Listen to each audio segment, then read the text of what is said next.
All right, what is going on, everyone, and welcome back to the Mets Weekly Podcast as we are live at this very moment on YouTube and on X to recap the Mets versus Reds series, as well as all the latest news and rumors in New York Mets land. But before we get into that, I want to remind everyone to subscribe to the Mets Weekly YouTube channel for new episodes of our show that are recorded live after every series of games during the regular season. For those of you watching or listening on playback, you want to join the conversation in the future, make sure to turn on those post notifications to know when we go live. For those of you in the live chat right now, we love reading your comments, your questions, your concerns, all that great stuff regarding the team. If you feel like you're being ignored, you're not being ignored, just being starred throughout the show. We'll try to pull up as many as we can to keep the flow of the conversation going. Make sure to follow Mets Weekly on X and on TikTok.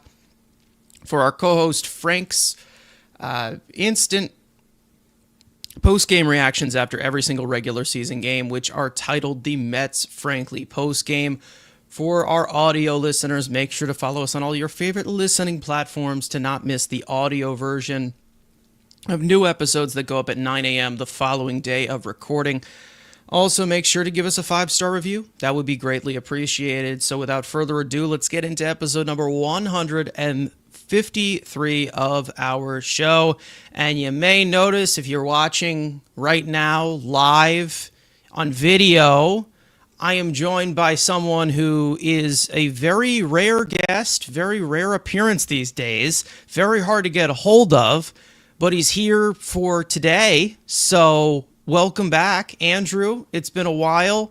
I mean, you were demoted down to the third mic. People thought we fired you. People thought we had a falling out with you. But no, you're just busy and you appear out of nowhere sometimes. It just happens. Yep, just like most RKOs, I come out of nowhere, and yes, I show up as often as the Mets offense does. So, I show up once in every, quarter of a month. Maybe I'll pop in, but yeah. Lined up schedules lined up perfectly. It's probably not the best series to come back to, but you know what?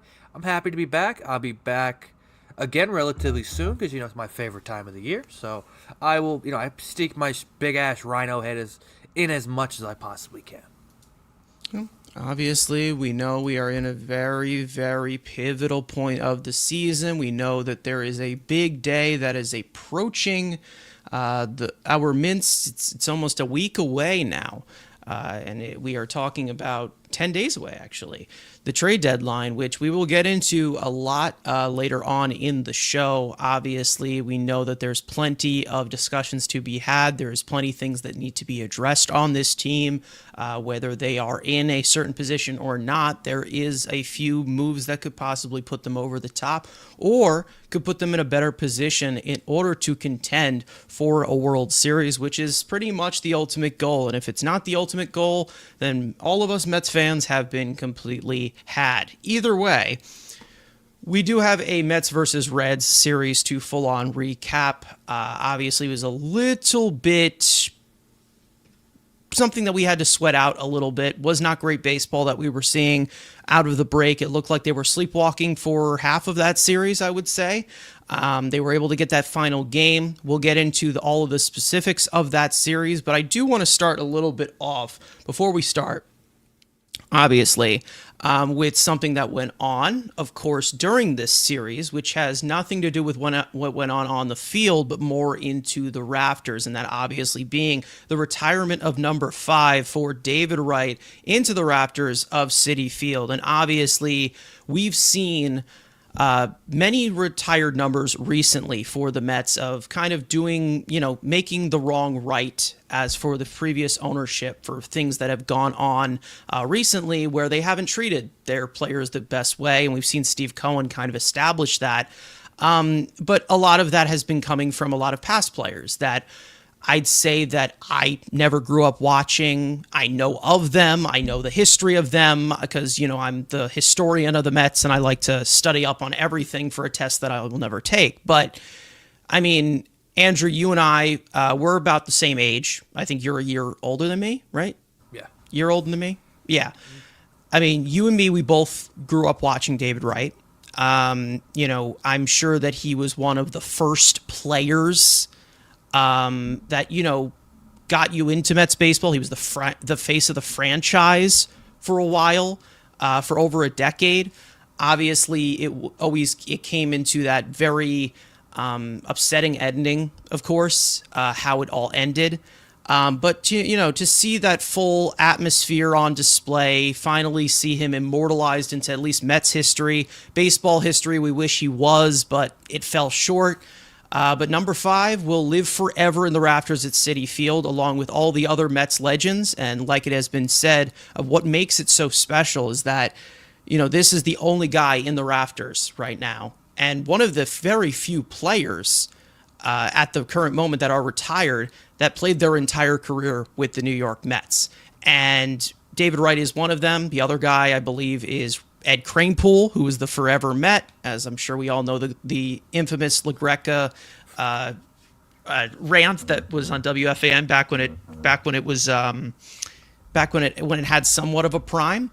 But then there was also, I think, Ron Hunt, who was here for like 8 years or something. But everything else, there really was never really a forever Met. There is one guy wearing number 9 who's pretty much lined up right now to possibly be a forever Met, but he hasn't retired yet. So we'll see what happens there, what the future holds there. But David Wright was the Met. I mean, that was it. He was a forever Met. And out of all of those guys, he chose to stay here. I don't know why he did, to be honest, because of the situation that was going on. But either way, it was great to see David Wright finally get his recognition in Mets history, be immortalized up there. I mean, I'm sure that you felt kind of the same way, as like I said, we are kind of in that same age range of, baseball fans that grew up watching David Wright, maybe in a little bit more of the later stages, but obviously at some points where he was a big part of this franchise for a long time, even when it was not going well, as we like to call the dark ages. Yeah, and I think I saw a tweet obviously before the ceremony, and it was like, God, there are people like me who saw his first game and his last game, and now he's getting his number retired. And I just sit back and think, I'm like, Jesus Christ, I'm getting freaking old. Where the fact that now players that I saw their first AB to in their last AB are getting their numbers retired. So, shit, I think I'm kicking the bucket anytime soon. Again, this is a guy that was the face of the franchise. Was he ever my favorite Met? I'd be lying if I said yes. Obviously, I'm the Taurus. It still goes on now. Who's the face of the franchise? Who do I love? It's Brandon Nimmo. Again, same thing. When it was always Wright's team, I was Meltron guy. It's just how it is. But obviously, and also, do I hold a lot of resentment for the WBC and the hit he had against Puerto Rico in the semifinals? Of course I hold a little bit against David that day. But, again, for, like you say, the dark ages, he was the only bright light for some god-awful teams of playing next to, Reese Havens and Brad Emus playing shortstop after Reyes left, and some of those, big moments, obviously, in the WBC. Obviously, even though it doesn't matter, again, some of the highest moments, those Captain America, the Grand Slam he hit in Arizona, obviously the hit he had against Puerto Rico. We don't really talk about that. But that, big moments, and then you think about his Mets career, the hit against Mariano, everyone's bringing up the World Series homer. So, again, it's great to see, and again, a lot of people care about the homegrown stuff. Obviously, in this podcast, we've been we don't really care. There are some points with Nemo where, again, we like great players, but it also was great to see a great player stay here, and especially during the Wilpon regime, like you said, they actually gave him money. Yes, they tried to screw him on the end of that contract, but They did. But they actually went out of their pocket and extended a guy to not even let him test free agency. So that was also, good to see. But again, we all talk about, John Neese not getting over to cover the goddamn bag. But, again, I go back to that weekend. And everyone goes back to that weekend. This is kind of the story with David. The last time I saw him, I saw the pitch hitting out. Everyone remembers that Saturday night game, which, again, he has that great moment against the Marlins. Everyone forgets he pitched hit on Friday, and I was in the building. Everyone forgets that he pitched it. First pitch swinging, too. First pitch swinging. Yeah, it went so quick. Yeah. It's a bullet straight to Brian Anderson. I'm recording. I'm thinking, oh, he's got a homer here. It's like, oh, and it's just like his last game, which, again, offensively. And the problem I guess David had is he got overshadowed because there was another captain in the city that got everything. And there was, again, and when you go to school, again, that was prime high school. I was a sophomore in high school right in 2018. Yeah, I was no, I was junior in high school. So I got all this shit of like we went to school the next day, and it's like, well, Jeter homered his last game. What's David Wright doing his last game? Pop up to first base. I'm like, yeah, that's about right for what David Wright is a Mets career. But again, it was great to see, and again, I've seen a lot of people going insane about the retired number thing. I think this is the last one for a while. Again, I could be Probably, well, there's a certain guy that should, statistically should, but I don't think that's happening for at least a couple years. I think we've got everyone that deserves it. I think now we're getting to, well, he was just good statistically. Does he really need maybe Mets Hall of Fame? We can have that conversation. I don't know about the numbers, even though Austin Jackson was wearing his number. So, it does the legacy of the number. At least they kind of did the right thing with David after he left. They didn't really give away 5. They kind of handed that number away. So, and then there'll be another guy that, you will talk about. But again, he's still playing. We're not even going to have that conversation. So for now, I think this is the last one we see for a while. Rightfully so. And it was good he got the whole weekend, because if this was a Wilpon thing, he would have had they would have done it on like a random Tuesday. There's your retirement. It doesn't matter. They gave him the whole weekend. SNY did a great documentary, even though I still have not been able to see the documentary because I'm stuck in the middle of Bumblefuck. But it was good that everyone made this a big deal, because it is a big deal. And rightfully so, that he's getting the flowers he deserves. Rightfully. Huh? And yeah, that's hilarious, isn't it? I mean, I actually did get to see the entire documentary. I watched when it was live and watched the full 2 hours. And obviously it showed like the entirety from the story from the beginning all the way to the end. And, I think, that final 30 minutes, I think we all knew that it was like at some point the body was breaking down for him. And it was definitely obvious. He talked about, with the World Series home run of like feeling that entire moment, because, he was pretty much at ease with the fact that maybe this was never going to happen ever again. It did not end up happening ever again. And he ended up experiencing even more injuries, going under the knife more than possibly anybody in a small span for anything. And, what he did mean to this Mets franchise, it's not even just, what he meant to this New York sports or anything, what he meant to New York Mets fans, as someone who always put on that positive face when there was nothing positive going on for a long time here. And I think that that's the main reason as to why Mets fans are attached themselves so much to David Wright, not just because of the player he was, because of the person that he was as well. And like you said, that other captain across the river there in the Bronx, he got his fairy tale ending. He got to walk off someone. I think he had like a walk-off in his final game. He got his storybook ending. We didn't get our storybook ending with David Wright, and it was great to see that somewhat of it being a little bit redeeming. Finally, him getting that happy ending, somewhat of raising his number into the rafters at Citi Field. So, at some point, people will look back on it, and there will be Mets fans that don't even know who David Wright is. And, there probably are some Mets fans right now who are, what are they, 8 years old, 10 years old, who have no idea who David Wright is. But he was definitely in that generation of Mets who we definitely watched, obviously, growing up. You said you were more of a Beltran fan. I was always the Reyes and Wright, obviously that right side of the left side of the infield. Reyes ends up going and leaving. And then David Wright was there, who they eventually named captain in 2013, 2014.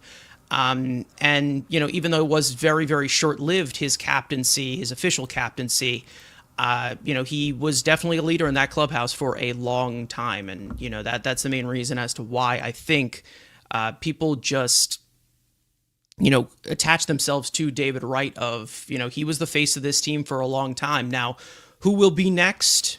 Again, like you said, I think it will take a while until we make that decision, like we have said. It all depends on who stays and who goes. I think that guy wearing number 20 is probably the next guy that's in line for that consideration, but it's going to take a pretty while, and I hope it does, because I would love to see him play for long forever and hit 500 home runs. Obviously, that guy who went off to Texas, that's a more controversial one as of right now. The guy wearing number 9 who is signed forever, we'll see. I mean, I don't know. I think he gets a lot more overlooked than he should, but I don't know. Is there number 12, number 20, 22 up there? Who knows? I don't know how that's going to be looking. Obviously, we had the whole thing with Francisco Lindor, and everybody's like, "Oh, pass the captaincy on to him." And I was one of the few, and I don't know if it was more of just being, I don't know if it's like the old-fashioned part of me, but I was like, no, this is Wright's day. Let him have that. And I think people were also arguing it was like, well, knowing Wright, he would unselfishly give the honors to somebody else. And to be honest, that is true. That is 100% true, because we even saw in his speech him congratulate somebody else that was acknowledged for a Lifetime Achievement Award, because that's just the type of guy that he is. But for the fact of that, I feel like that's the reason as to why he deserves it so much, to have that spotlight on him. And that's kind of just how I saw it. And I'm glad that they did not associate Lindor with it, because the day wasn't about Lindor. The weekend wasn't about Lindor. It was about David Wright. And it's not has anything to do with, me hating on Lindor for his recent skid that he has on the plate. That's neither here nor there. That's more of the reactionary tale. And we will get into actually what's been going on with Francisco Lindor, because it's gone on for a little bit while, and we're going to talk a little bit and unpack it. But, again, this is a franchise face who was here for a long time, and he deserved to get that type of spotlight. So it was great to see somewhat of a happy ending, kind of be patched up. We'll obviously never get back the Hall of Fame career trajectory that he was on before the injuries, which was just completely heartbreaking. But he obviously got to get the final happy ending there, somewhat patching things up there. But it will always be very debatable to say that, did this guy get to actually finish his career? I don't think he did. I don't think he got to finish the career. I don't think that was the ending he wanted at all. I don't think it was the ending any of us wanted. And, it's whatever. What's in the past is the past. The only way you can fix it, like we say sometimes with, moves and decisions that this team makes, is with a time machine.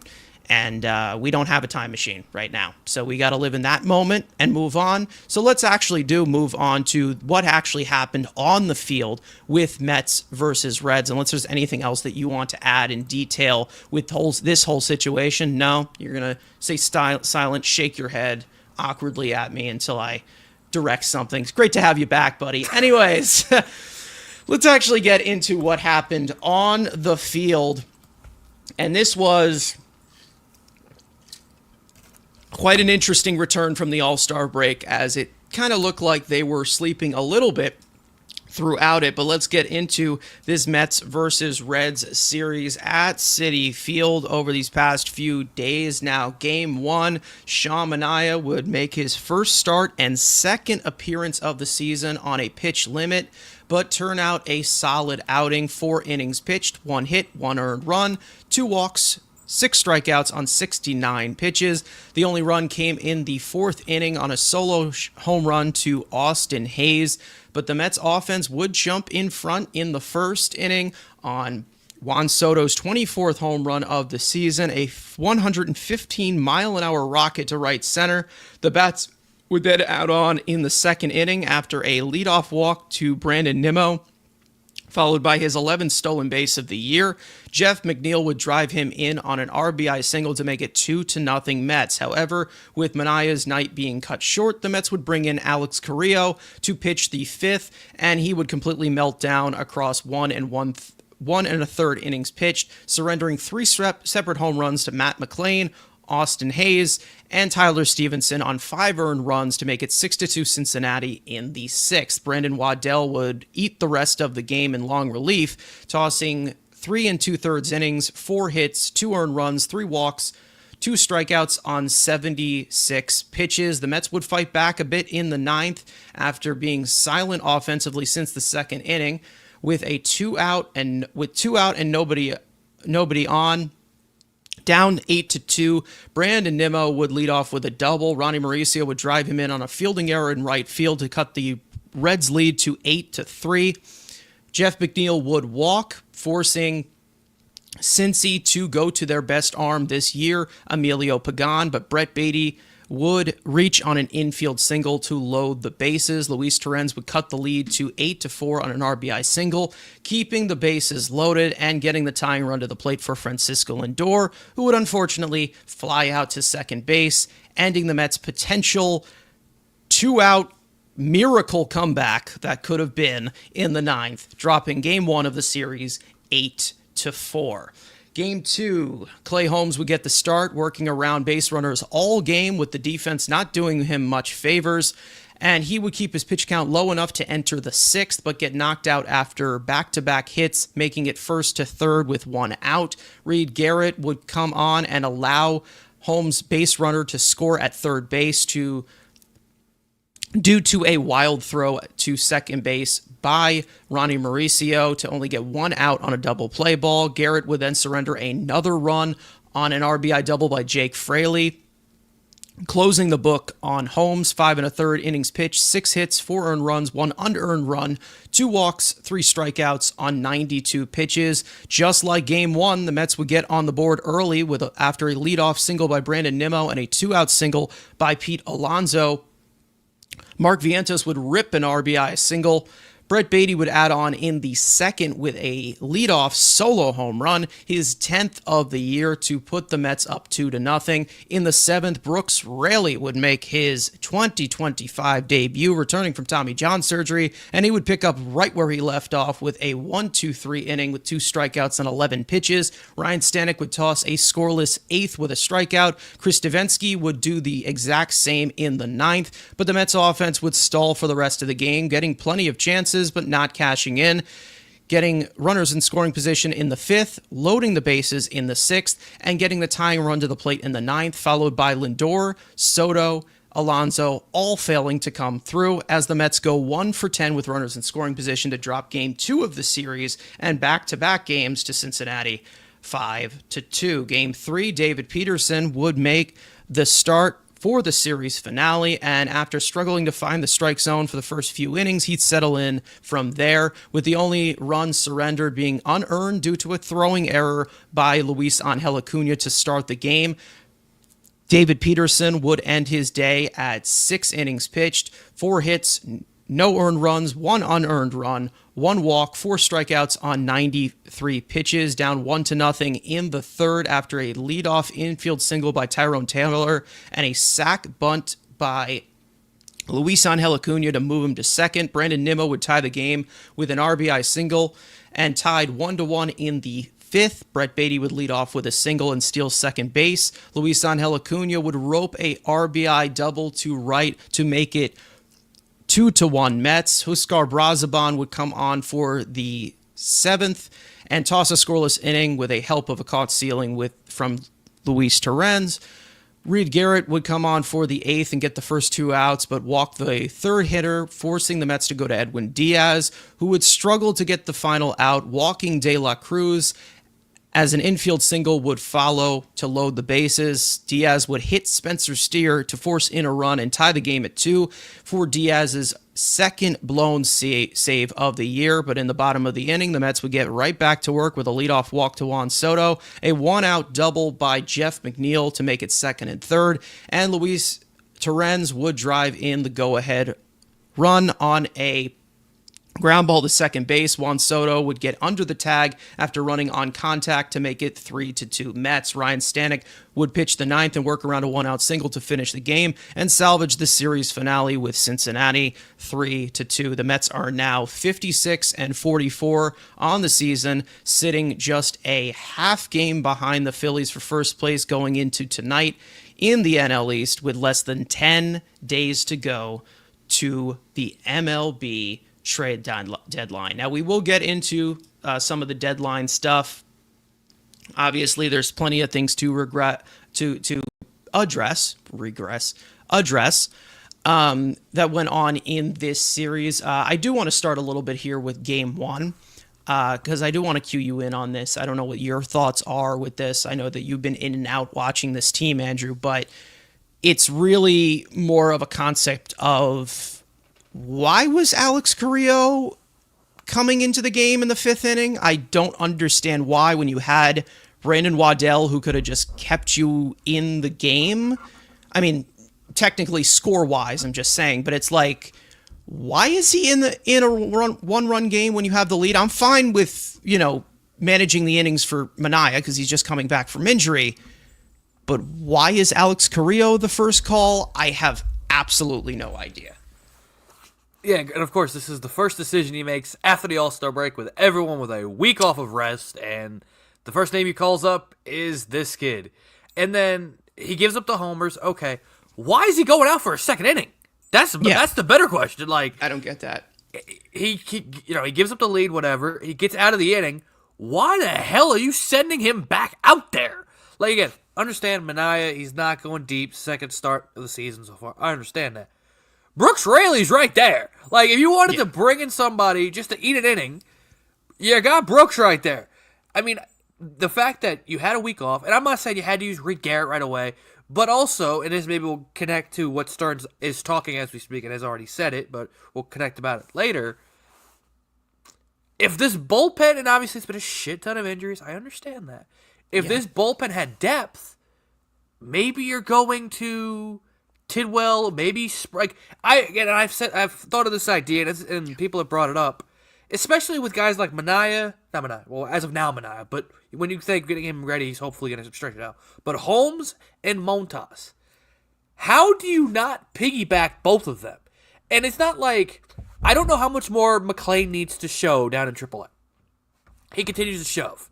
And now Tidwell's gone a month, I think, without giving up a run, which is not Tidwell.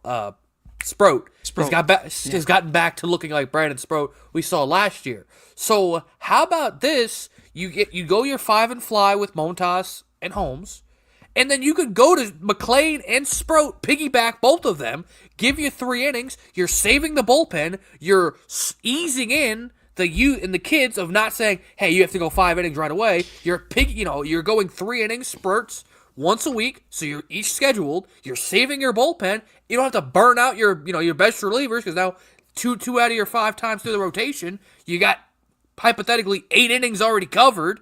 And obviously they can go 4 if they're cruising. They can end the game for you. But yet the fact that, and I know everyone's been like, oh, why has Stearns not made a move? Has anyone made a move besides Baker for the Rays got Brian Baker out of the Orioles? Nobody's making. The Giants got Devers. Devers, yeah, that wasn't a pain in the ass, and how great that looks. But I understand the frustration. But also, I'm more frustrated with not using the internal depth, because everyone wants the external, go get the names, whatever. You have the arms that continue to, again, you need to move up one of McLean and Sproat, because you need to open up a AAA spot for Jonah Tong. So you call one of them up, you move Tong up to AAA, so then you're keeping this going, and you're actually putting guys with upside. Like, I understand. Yeah, I get it. Yeah. You don't want to start the clock. But again, this is where we get to the deadline, and Stearns needs to stop thinking like a small market team. If you truly believe in these arms, this isn't Milwaukee anymore, David. You're not going to if you believe them, you could give them extensions to buy out the arbitration years and maybe buy into free agent years.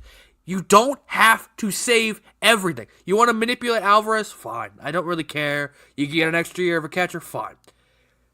You're in a pennant race. Yes, it's pathetic that the Mets have played like dog shit, and so are the Phillies. So it's like, fans can be, well, we're not that bad. We're only still a half game out of it. It just shows how pathetic this National League East. And it's kind of funny. The Mets are doing what the Phillies did last year, of they were red hot at the beginning of the year, and then they just came an average team after June. Well, hell, the Mets have done a hell of a nice, duplication of being the Phillies from last year. But the bullpen management, I get it. You want the external options, and there's plenty of sexy names that are going to be brought up. I doubt any of those sexy. There's only one that I can see, which we'll get into later, of like the big name guys that people would be happy with. I don't see any of the big name closers. But besides the point, it's Stearns not, again, holding on to that small market mentality of showing how important those minor league, those years of control is. This is the thing. This is my thing. I'm okay with whatever decisions they want to make with the prospects in some extent, because I'm not going to sit here and say, well, we have this guy, we can plug this guy in, because I've never been somebody like that. It's like all really just about who can we get into this situation that is MLB ready. And with those types of resources, I'm not going to just sit here and be like, okay, well, we're just going to go into a certain point where we're just going to keep relying on the young guys. And obviously the pitching side of things is a little bit different when it comes to the development. As for the position players, when it came to plugging these guys in, position wise, we knew that, that's the bottom part of the lineup that has been struggling. And, that has been something that we, hopefully they do address and find a way to do somewhat at the deadline for just finding a way to piece these things together for the bottom part of the deadline. But they gave a lot of leeway. They gave a lot of leeway to these young guys this year, and not much of it has paid off. I'm not going to say that it's the same situation with these young guys, and I do believe that the pitching is going to be a lot better, and I feel like them developing the pitching the way that they have, it's been very impressive for what they've been able to do in such short little time with Stearns being here.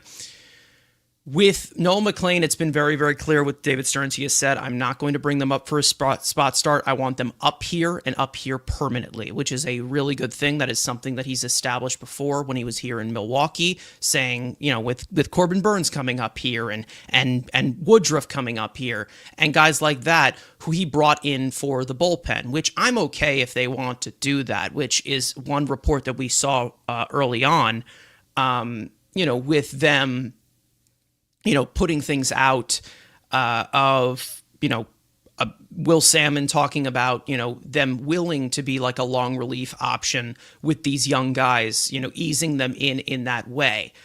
I'm okay with them pumping the brakes on it right now. To be honest, I don't think there's really much of a formula without moving mountains right now for some of these young guys, but I understand wanting to have these guys internal guys getting that major league experience when you're seeing other teams call a lot of guys up and flash guys up the way that they are. I think that at the current moment, they knew that Senga and Minaya were going to be up here. They knew that, their rotation eventually was going to be full. If you want to use them as relievers, you could. I want to see them kind of address the bullpen at the trade deadline, and I feel like they are going to end up doing that. However, it's really hard to be in a rough situation, whether you're talking about it from the leadership standpoint, whether you're talking about David Stearns, or you're talking about it from Carlos Mendoza. I've cut Carlos Mendoza a lot of slack. I will continue probably to cut him that slack, especially with the situation he's been put in with guys underperforming in some certain departments and a lot of injuries happening in the bullpen and in the pitching staff as well. He's navigated around it to keep this team afloat. But when there's like absolute decisions that he made that is like obvious, stupid, like putting in Alex Carrillo, who I know that they like his stuff. I know that they like his arm, and I understand why they like him, but he has no business being in a one-run game in the fifth inning when you have a guy like Brandon Waddell who's been able to eat innings for you and get that bridge to the back end of the bullpen before. Why would you just change yourself completely, especially when you've been fully rested with the All-Star break? And I'm obviously saying this in a very, very simple way. The Mets lost that game 8-4. If you piece together Minaya and Waddell's outings, that's 3 earned runs. So the Mets would have won by technicality score. I know, obviously, shoulda, woulda, coulda here, but why? Why was that a thing? Why was he going back out there? That made absolutely no sense. I've been in plenty of times to give the benefit of the doubt to Carlos Mendoza. That was a decision I did not like at all. I was very upset with that one, and I felt like, yeah, they just gave away that game completely by just letting that guy go out there and rot. That was it. And Alex Carrillo, again, like I said, they probably like him, and he does have a big arm. He does, but he's very rough around the edges. We know that he is. But again, in reality, he was in the Mexican Independent League last year. So why is he here in a one-run game when you have the lead? That does not make any sense to me. It just seemed like he was trying to steal the innings. he just wasn't able to do that. I don't know if it was the fact that he was like, well, looking at it, actually, no, that makes absolutely no sense because it was the top of the lineup that he was facing. So that was just a dumb decision in general, and that completely lost them that game. Carlos Mendoza is 100% responsible for that game. And I've always been someone who's not here to just completely throw the manager under the bus because the Mets have gone through so many different managers and you're not going to find a manager that's 100% perfect. But that was all on Carlos Mendoza, especially not pulling the plug as quick as he did, as he did with Alex Correa, where it completely snowballed to where he's giving up 5 earned runs, and he gave up 3 separate home runs as well. I mean, it's not like he was losing the strike zone and putting guys on. The guy was getting destroyed. Like, everything that he was putting over the plate was going over the fence. And listen, I am okay with them kind of trying to manage to the trade deadline, trying to manage to these certain points. But there's some of these decisions that you just don't make and just are so stupid, especially when you have a fully rested bullpen, which made absolutely no sense to me. The offense, runners in scoring position in this series, continuing to be an issue. They were 3 for 5 in that first game, but they didn't really get that many opportunities until the end there. The second game was torture, complete torture. They had plenty of opportunities to score. That was on the offense, once again, for so many times as to why they lost that second game. The third game, I was actually in attendance for it, and boy, it was rough. It was a rough back and forth on that whole situation. They were 2 for 10 with runners in scoring position in that game. It's just the same culprits that we are obviously having. And I've always been someone who tries to be objective in the fact that, you know, Carlos Mendoza's being dealt a hand that they did not expect. They didn't expect to have Alex Carrillo pitching for them this year. They didn't expect Brandon Waddell or Justin Hageman to be pitching. But they have to put them out there, especially with these injuries. And that's kind of how I look at it. And I get wanting to have the prospects up here and bringing up the young guys. I know everybody wants to see the young youth and everything. But it's really hard to do that when they're trying to figure a way where they're up here for the entirety of everything. It's not like, well, Blade Tidwell is not that big of a prospect as a Sproat or McLean or Tong as of right now from what he's risen up to be. Tidwell's gone back and forth, up and down as well. Again, it's not really something that I take fully to heart when there's bullpen decisions because guys have to perform. But that one with Alex Carrillo, just dumb, completely dumb. I don't understand what he was trying to do there. And, you know, there's been plenty of managerial decisions that I haven't agreed with Carlos Mendoza, and I've given him the benefit of the doubt, like I've said. But, again, there's decisions that I see that make no sense and I disagree with. As someone who has been an advocate for David Stearns, and I like what he's been able to do, there's been decisions that he has made that I don't like. Obviously, the fans that will say, well, David Stearns sucks at his job because he's not making any moves. Who's making moves right now? I am giving David Stearns the deadline. And then if there are moves that are not made with Juan Soto on this roster, that's when I'm going to start to ask some questions. I was willing to be patient last year, especially with the direction that they went in. With the moves that they made, I thought they did a fine job with the situation that they had of addressing internally. This year, it's going to be a little bit different if we have another Paul Blackburn being acquired at the trade deadline, another project reliever, a platoon bat, and we're only being, well, we didn't give up a top 20 prospect. That shouldn't be a victory. The victory should be going for that hardware. Yeah, that's what happens when you sign Juan Soto to a $765 million contract. Stearns just did say something that kind of correlates to what we were just yapping about. That obviously he says he's going to be highly in the bullpen market, rightfully so. If he doesn't see, doesn't come out, which again I'm already not liking this. If he doesn't see the prices, He said the minor leaguers are going to be an option. I think I will find the quote. I'll send it to you. Yeah, I saw Yeah, that. That was in so- the Will Salmon article that we'll No. get into. He Yeah. just said at the press conference today. Like, Yeah, I know he did, yeah. but Salmon said that earlier, Oh, so okay, it's so it's just- more of inside info in that. Obviously, we'll see. I think that he'll make some decision. I don't know. I don't know if the Mets can solve what they need to solve in one deadline, but we'll see. We will see. Let's get into some people in the chat. Obviously, we have Armand in here, Juan Diaz as well, who is in the chat. Some of you guys are talking about a lot of the deadline stuff. We have Rosie K in here, who said earlier that I had up here, saying it feels like the Mets are punting games.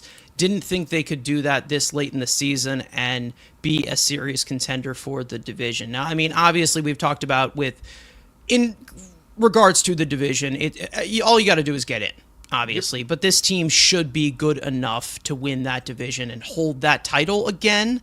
And that was the expectation of everything, and it just seems like they're right now just hovering the way that they are.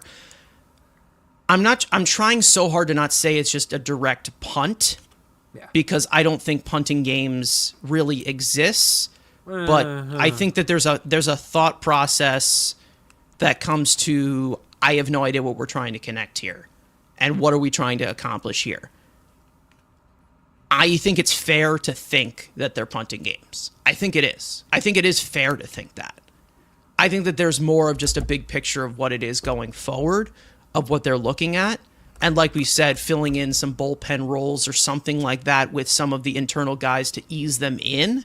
Maybe that's something that they look at on the pitching side.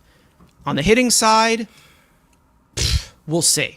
I don't know. But I do want to stay on the topic of, this series, some takeaways that we saw. Before we do get into that, I know that there's a lot of thoughts that everybody has bleeding into the trade deadline, and everybody wants to make the moves and play GM. But I do want to get into it. Really good series from Brett Beatty after a really slow end to the first half. He was also struggling a little bit in the field, too. Made a few good plays. I saw it live. It was beautiful. But all three of these games were really good by Brett Beatty. Jeff McNeil was really good in this series as well. The top of that lineup, horrific. Spotty. Very, very spotty. Especially that second game where I'm pretty sure that top four went a combined 2 for 18, which was just absolutely brutal. We will get into Lindor in a little bit and break that down, but it has been rough for him as well. We will see, how all of this is looked at going into the trade deadline. But, there were some things, obviously. Shamania, again, like I said, I'm fine with them easing this in. He had a right oblique strain. We know that there was a lot of stress that went on with his arm at the end of the year, where he said my arm was basically just dead. Obviously, with that new arm slot that he has, fine taking it slow. That is fine. David Peterson, another fantastic outing, giving this rotation what they have not been able to get consistently at all, that being volume, which I think they do need to find another arm that can give you volume before they kill somebody in that bullpen. Every time when we talk about, with David Peterson, we've talked about, a lot of things of him executing and a lot of him just making pitches. First few innings yesterday, saw it live, he was having trouble throwing strikes. Yeah. He was definitely having some trouble. But he definitely settled in. He did his thing. He was getting a little bit more ahead of the count. Slider was effective. He was getting balls on the ground, and he gave us 6 innings. So he was able to recover, make adjustments in mid-game, and not have anything snowball as compared to sometimes that happens in the mid part of the game. And we were able to get 6 solid innings from David Peterson, which was definitely needed coming out of the break after they lost those last 2 games, especially with Manaea going 4, and you had 5 1/3 from Clay Holmes, where he was definitely working from the stretch a lot. So, we'll see how they address this rotation. What do they do here? But, it's great to have Senga and Manaea back, but, there are only 2 parts of this rotation, and they're going to be eased back in. So there's still some innings to fill out. that are going to have to be filled out. If there's any other takeaways before we get into full-on recap of this series with studs and duds. I mean, again, anytime I could shout out the Rail Dog, again, welcome back. Clean inning. Good to see. Oh, yeah. I mean, that's why we like Brooks Raley. We'll see. Simple and easy. We'll see how they implement him. I mean, again, everyone's crying for a left-handed reliever. I mean, it's not like we have one of the best, one of the best left-handed relievers. Again, you don't want to kill him right away, which is good. I mean, again, you don't want to just kill him straight out the gate, but I would be very interested to see how often and what situations they throw the Rail Dog in right away. I mean, I'm not saying put him on right away at high leverage, but again, in some spots, I maybe would rather see him than Reed Garrett or, obviously, Ryan Stanek is big come. But again, I'm just going to be interested to see what role they find for Brooks Raley, because again, he can be, next to Diaz, the best reliever in the bullpen. Again, coming off surgery, you won't want to kill him right away. But again, he's also 34. You got 2 months of the baseball. He's a free agent at the end of the year, so you could kill him. But I hope not to try to kill the Rail Dog. He has a team option. So oh yeah, we could bring him back. That is true. Man, yeah. Brooks Raley, what a guy, man! What a guy. Signing a deal with a club option, which is $1.85 million. I mean, what a guy! What a guy. You know who else got a 1-year deal with the team option? Yeah, I do exactly. Does he pitch this year? Who knows? Hell no. Stay off Twitter. But we will see. Again, great. Again, Raley, great to have him back. Again, it's something that this bullpen needs. He's not going to, again, just like Senga and Minaya, they're not going to be like, well, we have this guy back. Let's drive him into the ground now. They're going to ease him back in. He's coming off of Tommy John surgery. He will likely pitch between, he will likely pitch between, these, like 2 days, probably, maybe 1 day in there. Like, he's not going to sit here. He's not going to be here out there every single day the way that, you can treat with Stanek, who just will throw forever. Or, you can do, with your $102 million reliever, or you should at least. They're going to ease him back in, which he's probably going to stay in that middle relief role. Probably will be the back end by the time that final stretch of the season.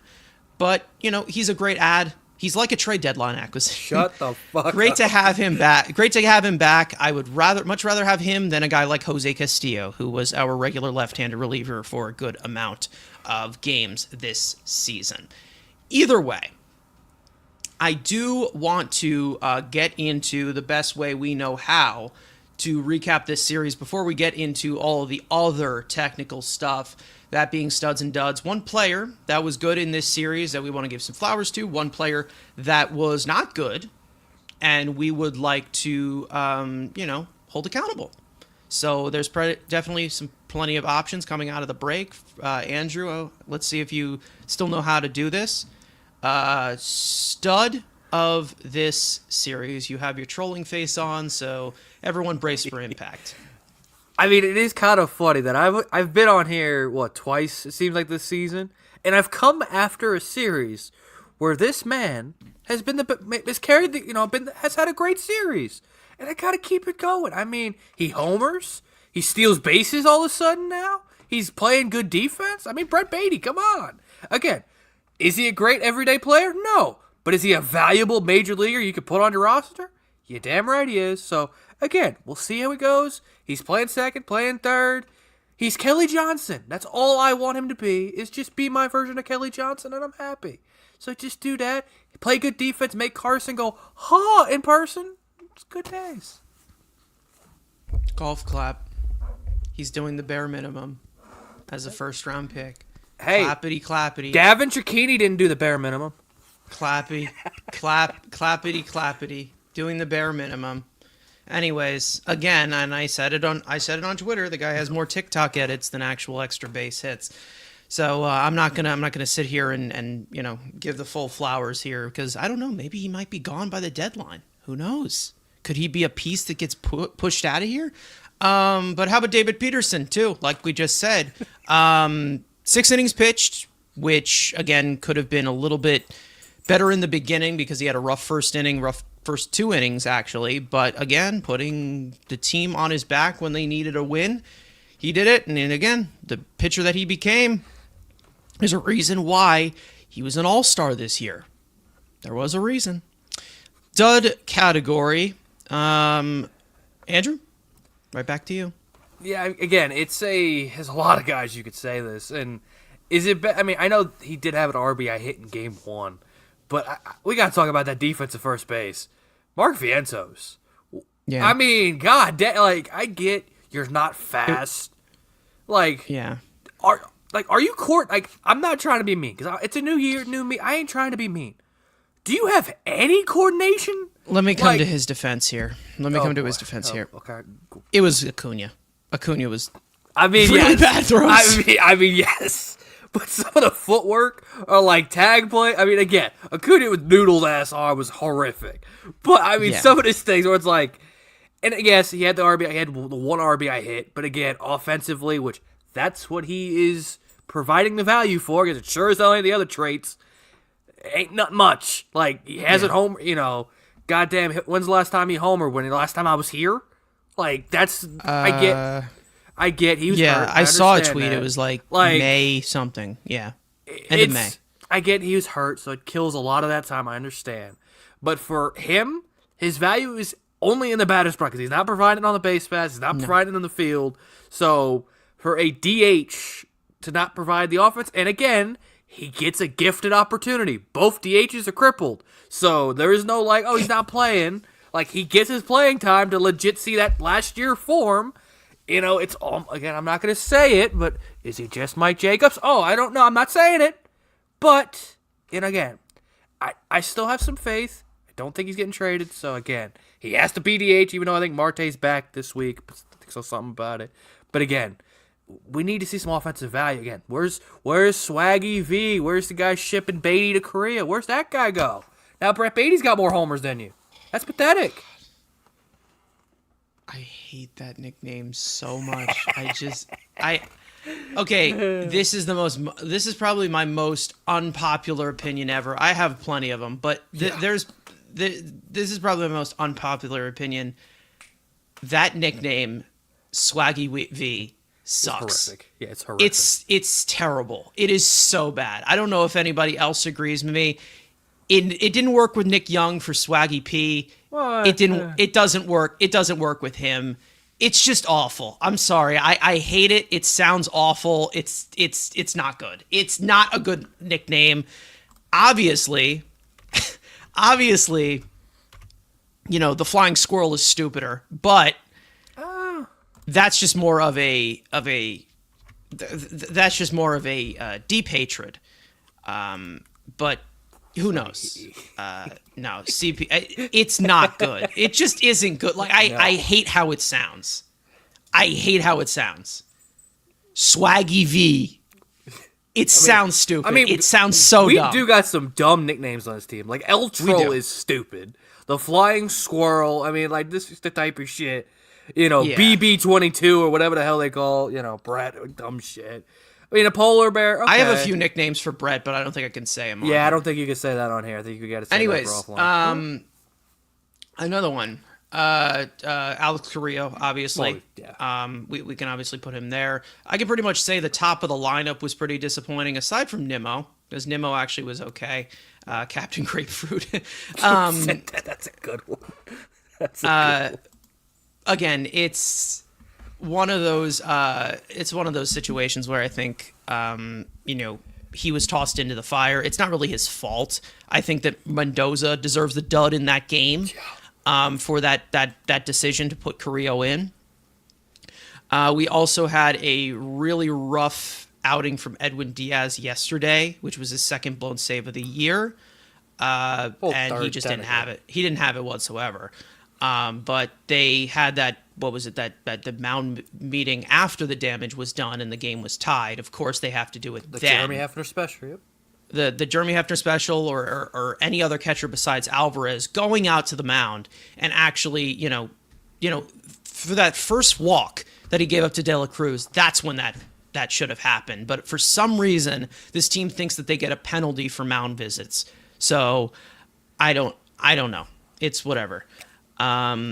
Ricardo saying Mark Vientos is like Fred Flintstone. That guy is very uncoordinated. Man is slow. He is.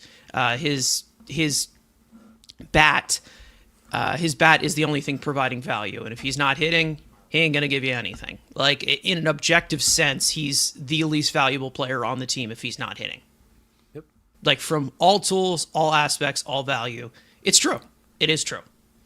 Either way, speaking of value, things declining, things like that have been going on recently, I've been trying to avoid it for so long and been trying to just, push it down and just be like, well, he'll get out of it. But I feel like there's a little bit more of a story that we're not talking about when it comes to Francisco Lindor. Now, Lindor, it has not been a good skid for him. It's been kind of glossed over a lot with the recency of the pitching kind of starting to regress a little bit, the bullpen and the bullpen decisions and the injuries and everything. It's kind of gone down a little bit, and it's gone a little bit unnoticed with Lindor, but it really has been rough, and it hasn't been really much of a coincidence as compared to what he's been doing recently since that broken pinky toe happened, that injury. Now, I'm not one to hear to just talk about excuses with injuries. If you're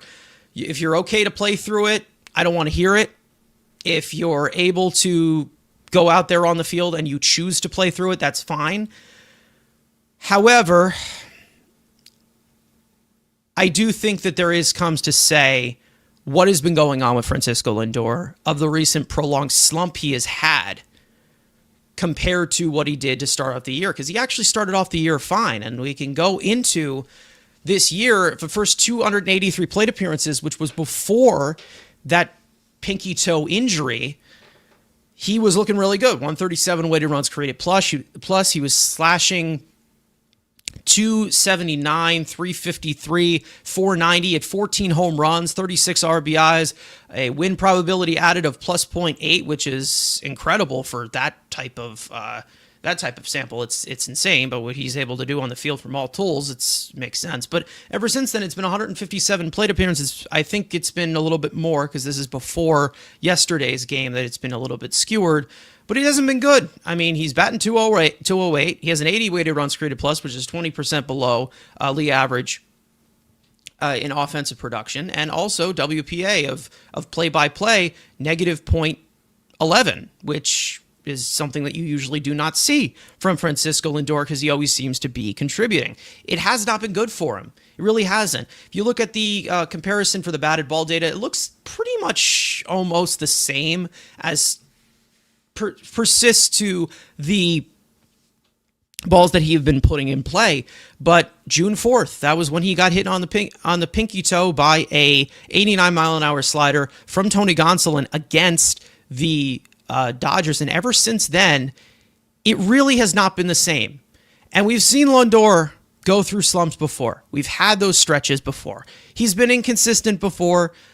That's just been Lindor. That's just how he is as a hitter. He's not perfect. He's not elite. He's not in the level of Juan Soto. Never will be.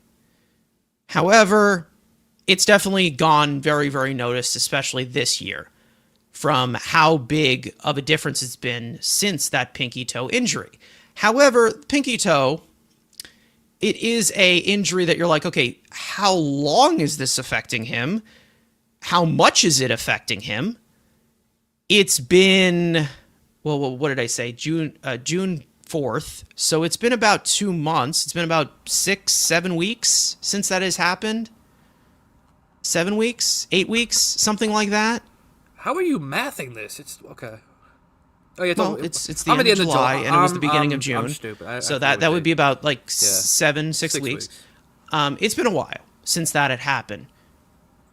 Is it affecting him? I don't know. I'm not Francisco Lindor. I don't have, I'm not in the mind of Francisco Lindor.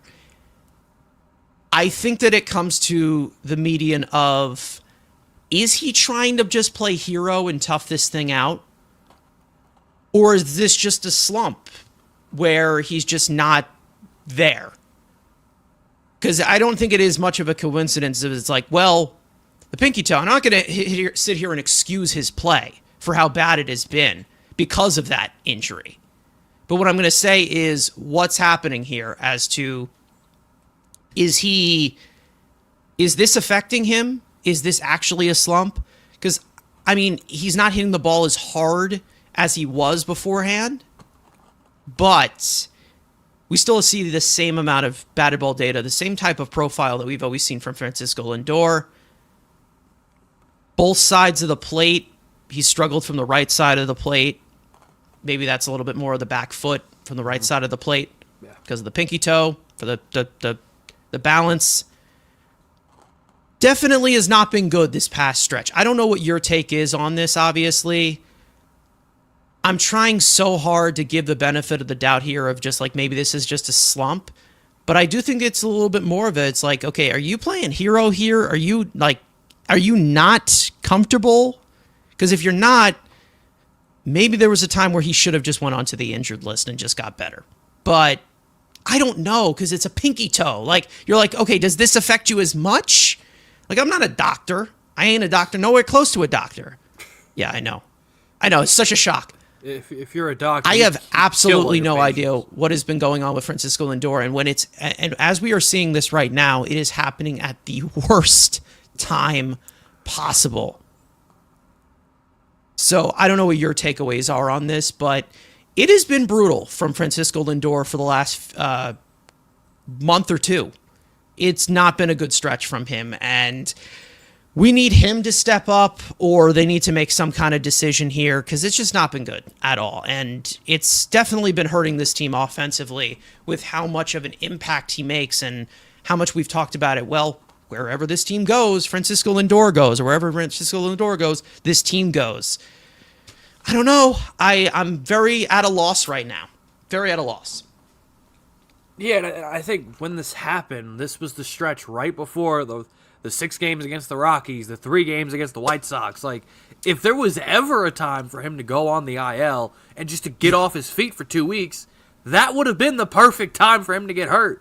And him playing through it, you could say it's affecting. I mean, the offensive, you say, the eggs and velos are barely different, the hard hit. Like, the data doesn't say a massive difference, but the production offensively has taken the dip. It's gotten so bad that I have friends that don't watch baseball, that like work at restaurants and stuff, or texting me, hey, what the hell's up with Lindor? Like, this is how bad it has gotten, that I got people who could care less about the Mets texting me, goes, hey, I saw Lindor strike out 5 times the other day. Is he good? Like, 0 for 5 with the 3 strikeouts against the Reds. I'm like, yeah. That's just a wild. This is how bad. Again, when it's bad, it's bad, and that's how bad it's been, at least for Lindor. Again, the pinky toe, like, this isn't like, it's connected to the foot. So again, you also have that problem. Like, again, like you said, I don't see how big it's a pinky toe. I guess it's not his big toe. Like, it's you're not planting on your big toe. Yeah. And even defensively, defensively, he's looked a little shaky. Like, I mean, he's still good defensively. Don't get me wrong. He's still better than anything we could put out there. But, like, there's been some plays. Percentile in OAA still. Yeah. So, like, it's like marginal thing. But, like, I don't know what it is with this. Again, and there's not like a. Even if he went on the IL, like, let's say he would have took those 2 weeks off when we were playing the Rockies 6 times, the White Sox, and the Nationals were in that spread. That was like right after I went to the games. They had that stretch where you could have easily just said 2 weeks, say, hey, but also that's part of him that he doesn't want. It's like same thing with Alonso. These guys just don't want to come out of the lineup. Like, you got to kill these guys to get out of the damn, to say, hey, take a damn day off. And again, it's that worrying about tomorrow without kind of looking, or today, and not worrying about tomorrow, because now it's catching up to him. Where again, like, you've seen him offensively regress, and I could be really stupid to be like, ever since he's kind of been announced he's finally makes it all, staying with the Mets, he's gone to shit. But again, I'm not gonna say that's just dumb shit. Way before that, he wasn't good. Yeah, it wasn't good before, exactly. So it's just kind of a bunch of shit piling on. Again, it's a it can't be that big of a deal. But also, you can look at the metrics, and the metrics don't look that. So is he hitting in the bad luck? Here's one factor that is very, very noticeable that I don't think a lot of people are talking about. Jay-Z saying here, Lindor lost his bat speed. Yep. He did. He Yeah. actually did, and he did. I don't know. This is a very similar thing that's been going on with Mark Vientos, where he's just a completely different hitter.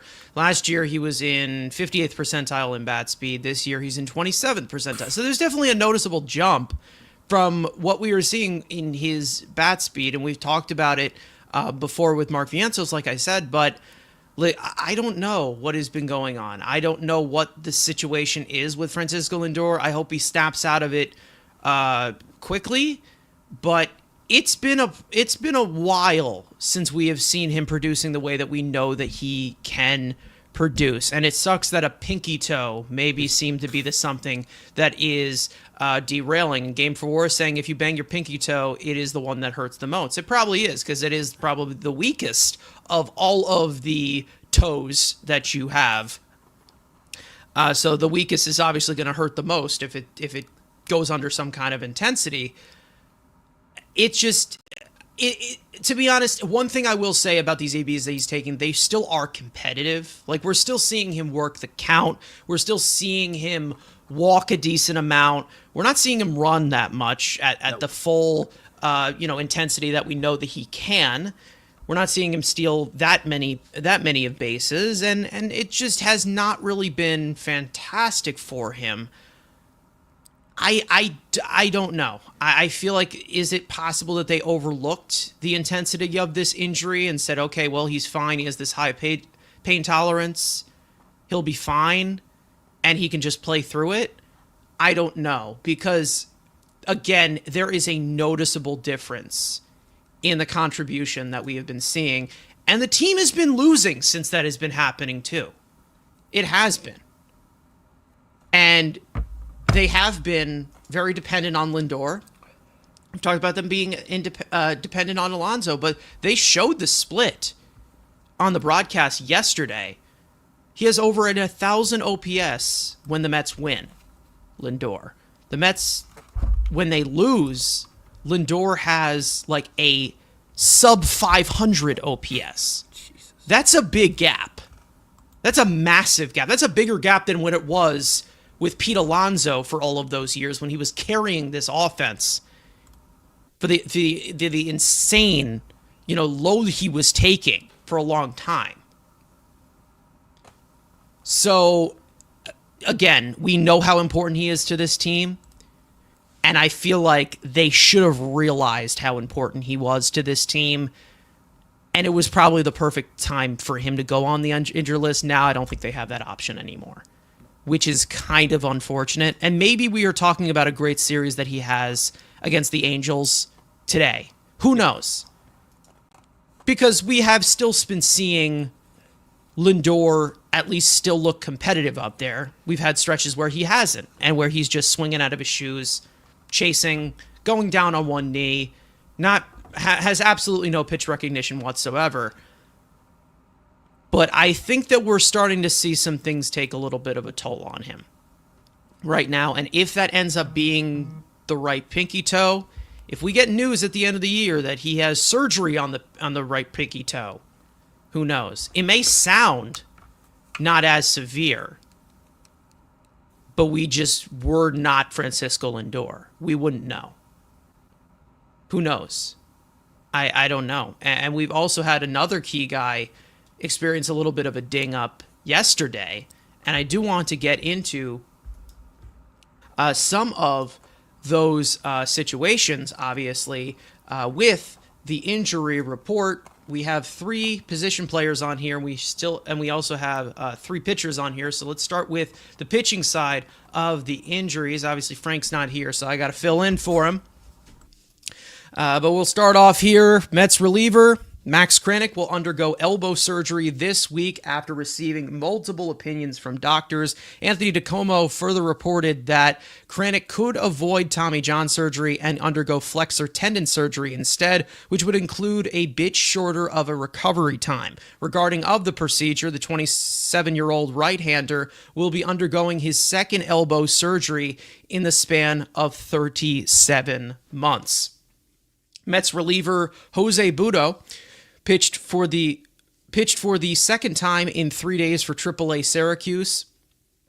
yesterday as he continues his minor league rehab assignment. The 27-year-old right-hander was placed on the 15-day injured list on July 4th due to an undisclosed illness. Mets starting pitcher Tylor Megill has been throwing from 120 feet over this past week. Mets manager Carlos Mendoza stated that they are hoping to have him throw off the mound very soon. The 29-year-old right-hander was placed on the injured list in mid-June due to a right elbow strain. And as for the position player side of things, Mets outfielder slash designated hitter Jesse Winker received an epidural on Friday due to his back not responding as the Mets hoped over this last week. Mets manager Carlos Mendoza revealed that they decided to be a little bit more regressive with the ejection, as he has been shut down from baseball activities for another 7 to 10 days. Winker was placed on the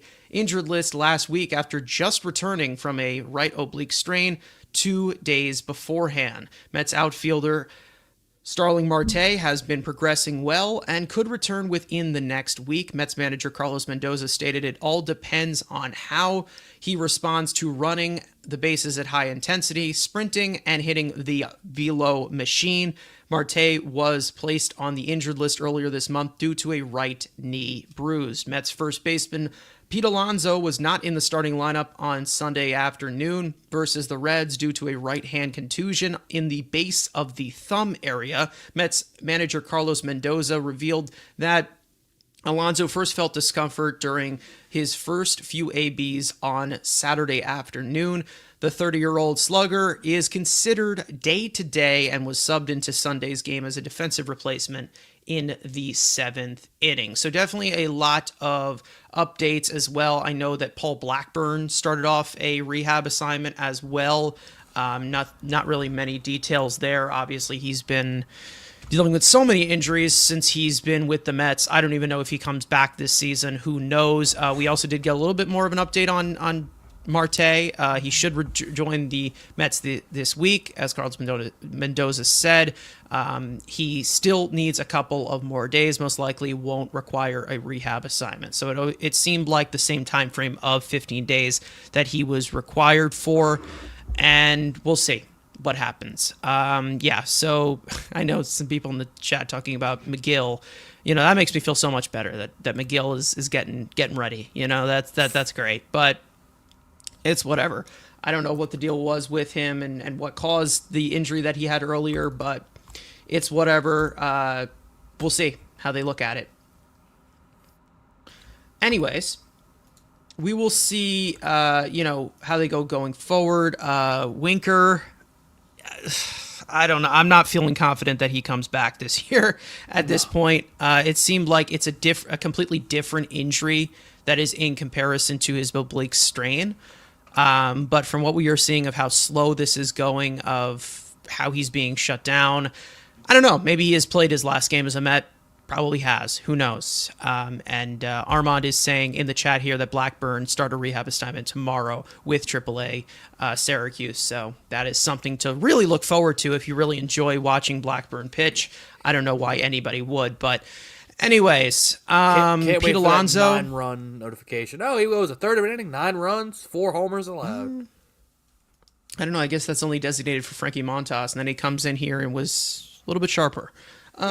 Anyways, we'll see how they address all of those things with the injuries. Obviously, that has a lot to do with the deadline, which we will get into right now, which we have a lot of people on here talking about deadline ideas. I feel like everybody wants to discuss what is about to happen in these next 10 days as we get closer and closer to the Mets likely buying. I would say they're going to be buying at the trade deadline.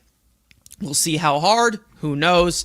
But let's get into the latest reports of what we have gotten recently. The Mets just casting the net of what they are looking for. These latest rumors of the upcoming MLB trade deadline, which is on July 31st. Now, John Heyman said on the New York Post a lot of different things, saying that the Mets have shown interest in Minnesota Twins left-handed reliever, I'm going to say this wrong, Danny, Come on. you're going to just leave me hanging here. You're going to leave me hanging, right? Coulomb. Danny Coulomb. And they will surely check the price tags on Minnesota's right-handed pitcher, Griffin Jacks and Yohan Duran, who is the back end of their bullpen. He also talked about what the Mets are willing to give up, and he said that the Mets don't like to surrender their very top prospects, and the three that they most want to keep are pitchers Nolan McLean and Jonah Tong, and infield/outfielder Jet Williams. That was also from John Heyman. Pat Ragazzo, also on SportsIllustrated.com, former guest on the show, said that rivals believe that the Mets could potentially trade a top position player prospect for a frontline starter at the deadline. We also got some cliff notes from a article earlier today from Will Salmon at The Athletic, one of the best in the business, one of the best Mets beat reporters out there, saying that the Mets are genuinely interested in bullpen help, as we all really expected, back end and depth as well. So probably in the department of replacing AJ Minter, as well as bullpen depth as well, which they did last year. It looks like we've also seen that the Mets are willing to trade any of Vientos, Beatty, Mauricio, and Acuna, which is very, very interesting. We all know that that's probably was going to be the outsource a lot. But, we haven't seen so much of that official. And like we said earlier, he's open to using McLean, Sproat, and Tidwell in shorter roles if that is needed, if they do not do anything ample at this trade deadline. So that's what we have had so far. You never know. Things could pop up. We know that they've been attached to other guys. We've talked about some other guys specifically as we get closer to this deadline. I talked about Mitch Keller. I've talked about Edward Cabrera from the Marlins as well. Edward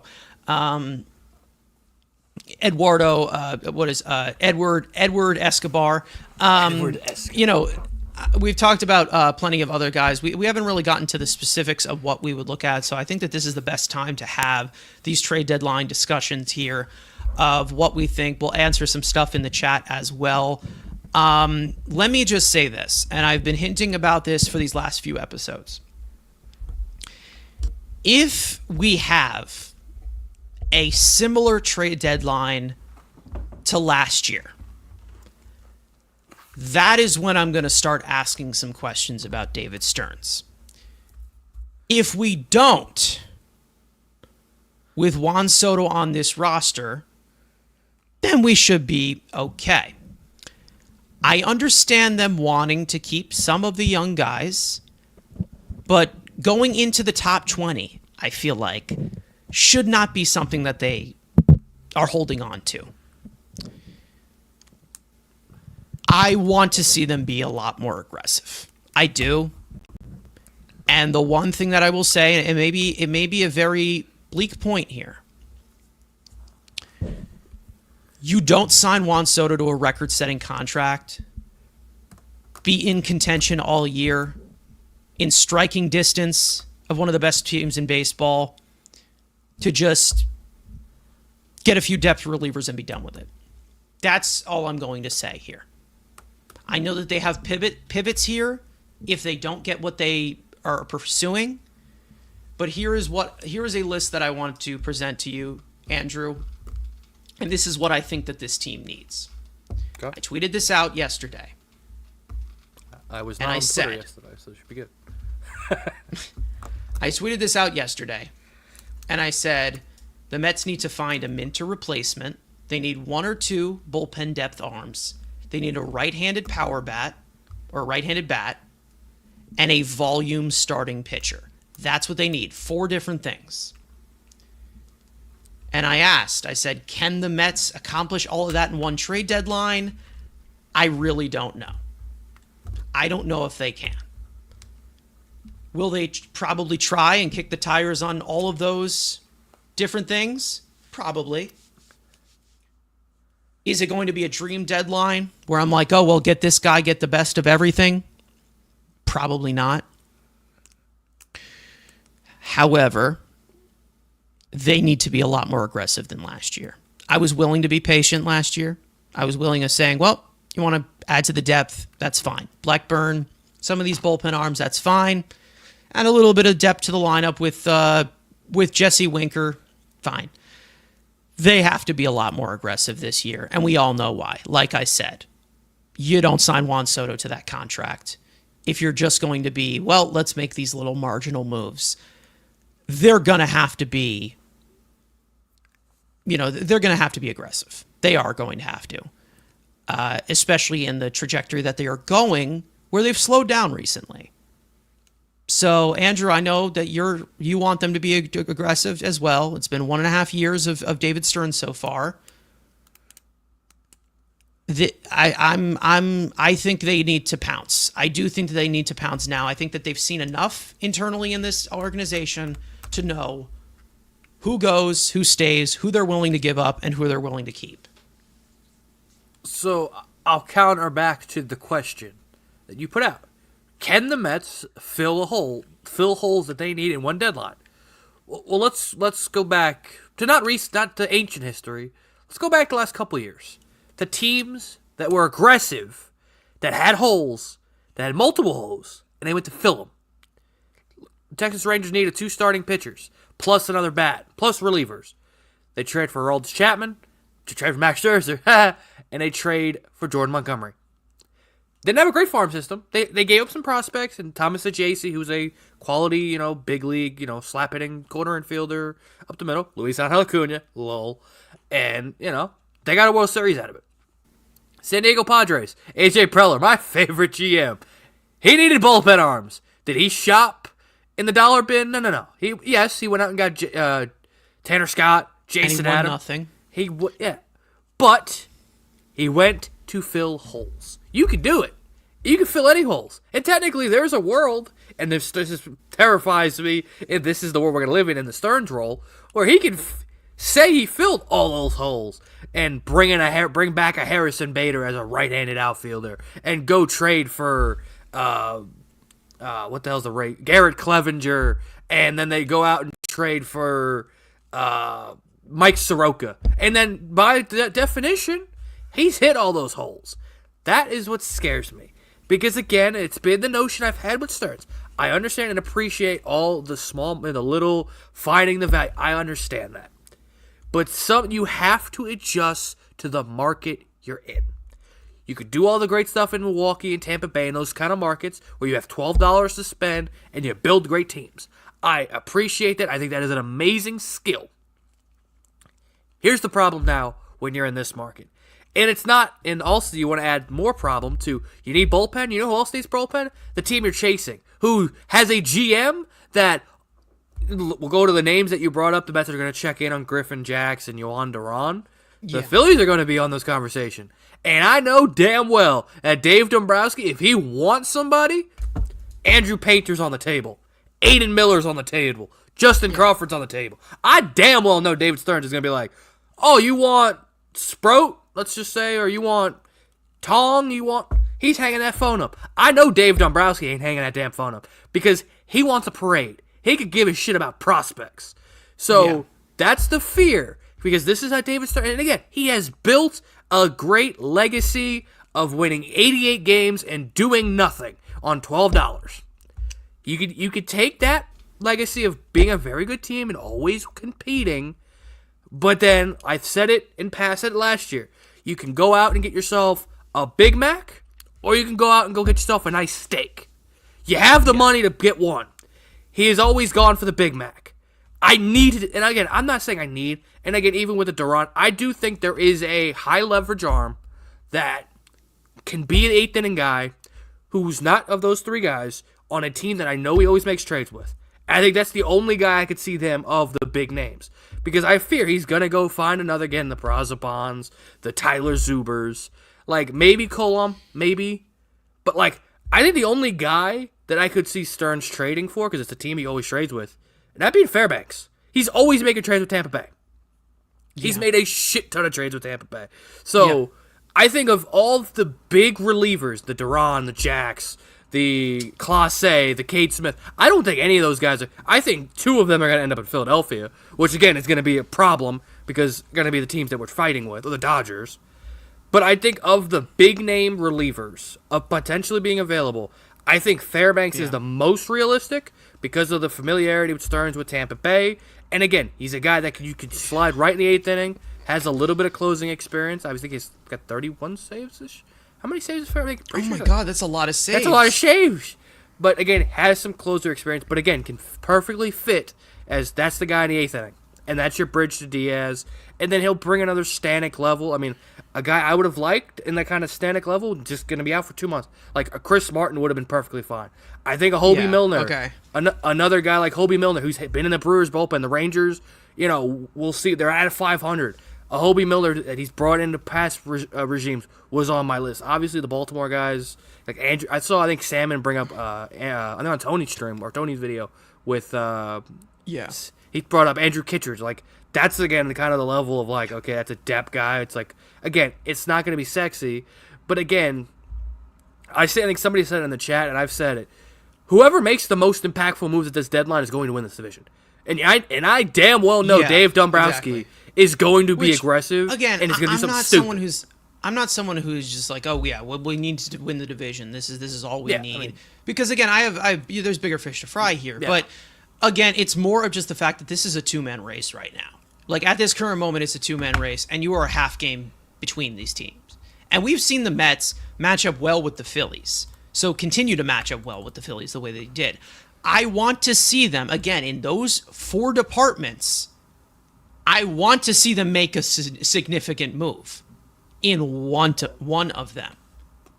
Would it be third base with somebody who's everybody's been talking about is Eugenio Suarez? I would love Eugenio Suarez. We've talked about Suarez many times on this show. Multiple times of bringing him in. We've seen them talk about, guys like who's could possibly available. Obviously, Sandy has been talked about as available in the starting pitching department. Yeah. Like a Mike Soroka. I think the most likely out of any guy possible, any player that they get is going to be Mitch Keller. I think that's the most likely. The most unlikely, I would say, is Suarez. I do think that they're going to, because, again, I think that one of, like they said, like that was said in that report by Salmon, Beatty, Acuna, Viento, I think one of them will be gone. But I don't think that they're going to, make a move into the way where they're like, oh, well, let's make this move for third base to just clear out third base. Because I feel like one of those kids are going to be playing third base. Yep. And he already just said it. And he said it. Yeah, he just said that third base is going to be... Will that be Vientos who goes? I don't know. With the DH situation, who do you even have at the DH situation right now? I mean, your best DH option right now is Jared Young, or your best DH option is Mark Vientos, who hasn't hit a lick this year. So I don't know how they address that. There's also some things in center field. Cedric Mullins has been talked about before. Luis Robert has obviously been talked about for years with his, drop-off, obviously, and him having all those years of control as well. There's other guys out there. I don't think that they can fill in all the holes in the lineup. I don't think that they can fill in all the, overall holes in the dynamic of the lineup either. I think that they can get what they need for the pitching side. I do believe they could. I think that there is a way where they can find a starter and find, some reliever depth. And if not, they already said, could there be a short-term thing where a guy like Tidwell is maybe a reliever, or McClain is a reliever to ease them in? Maybe. Who knows how they do that? You also have Jose Budo coming back, who is a key part to this bullpen. So that is one space. You have Brooks Raley here, who's already a trade deadline acquisition. But again, there is a need here for a Minter replacement. I do believe that they need to emphasize either a Minter replacement or emphasize a bat, because the bottom part of that lineup sucks. Like, I don't want to hear the, oh, well, Beatty's coming around and Viento's been hitting the ball hard the last 2 weeks and Acuna got that hit yet. They suck. They suck. They stink. All right? This team, it goes way beyond this whole context of what's going on this year, where they can't develop hitters. They can't. They're terrible at it. They suck at it. Let's call it like it is. The bottom part of the lineup is even more inconsistent than the offense itself. Yeah. They're not good. And Alvarez, whether he's coming back today, he is coming back today. He's back in the lineup today. Coming back from AAA. I mean, does it even matter? Does it? Gonna bench him after he hits a homer. Does it really matter? You know he's homering first AB, and they're gonna get a shot or straight up Eric Chavez. You know, as soon as he homered, the camera's gonna go straight to Chavez. I doubt it. But here's the thing with me. They need a 5-hole hitter desperately on this team. Hey, Jeff. Desperately. And Jeff McNeil has been batting 5th a lot. And listen, we all know about my criticisms with Jeff McNeil. I have a history with Jeff McNeil that goes back to the Renaissance. However, I am aware in an objective sense that he can be on a winning team, but not batting 5th behind Pete Alonso. He shouldn't be batting 5th behind Pete Alonso. Never should be. They need an actual legitimate bat batting 5th. So more than half of the lineup isn't garbage. And if you want to keep Beatty around to start third base, fine. You want to have Alvarez in his new revised swing that he has in AAA and bank on that, fine. They need a bat that can bat 5th on this team. Because who else is going to do it? Vientos, he's been terrible. Jared Young, he was in the KBO last year. You going to put Beatty batting 5th with how streaky he's been? Who else is going to bat 5th? Marte?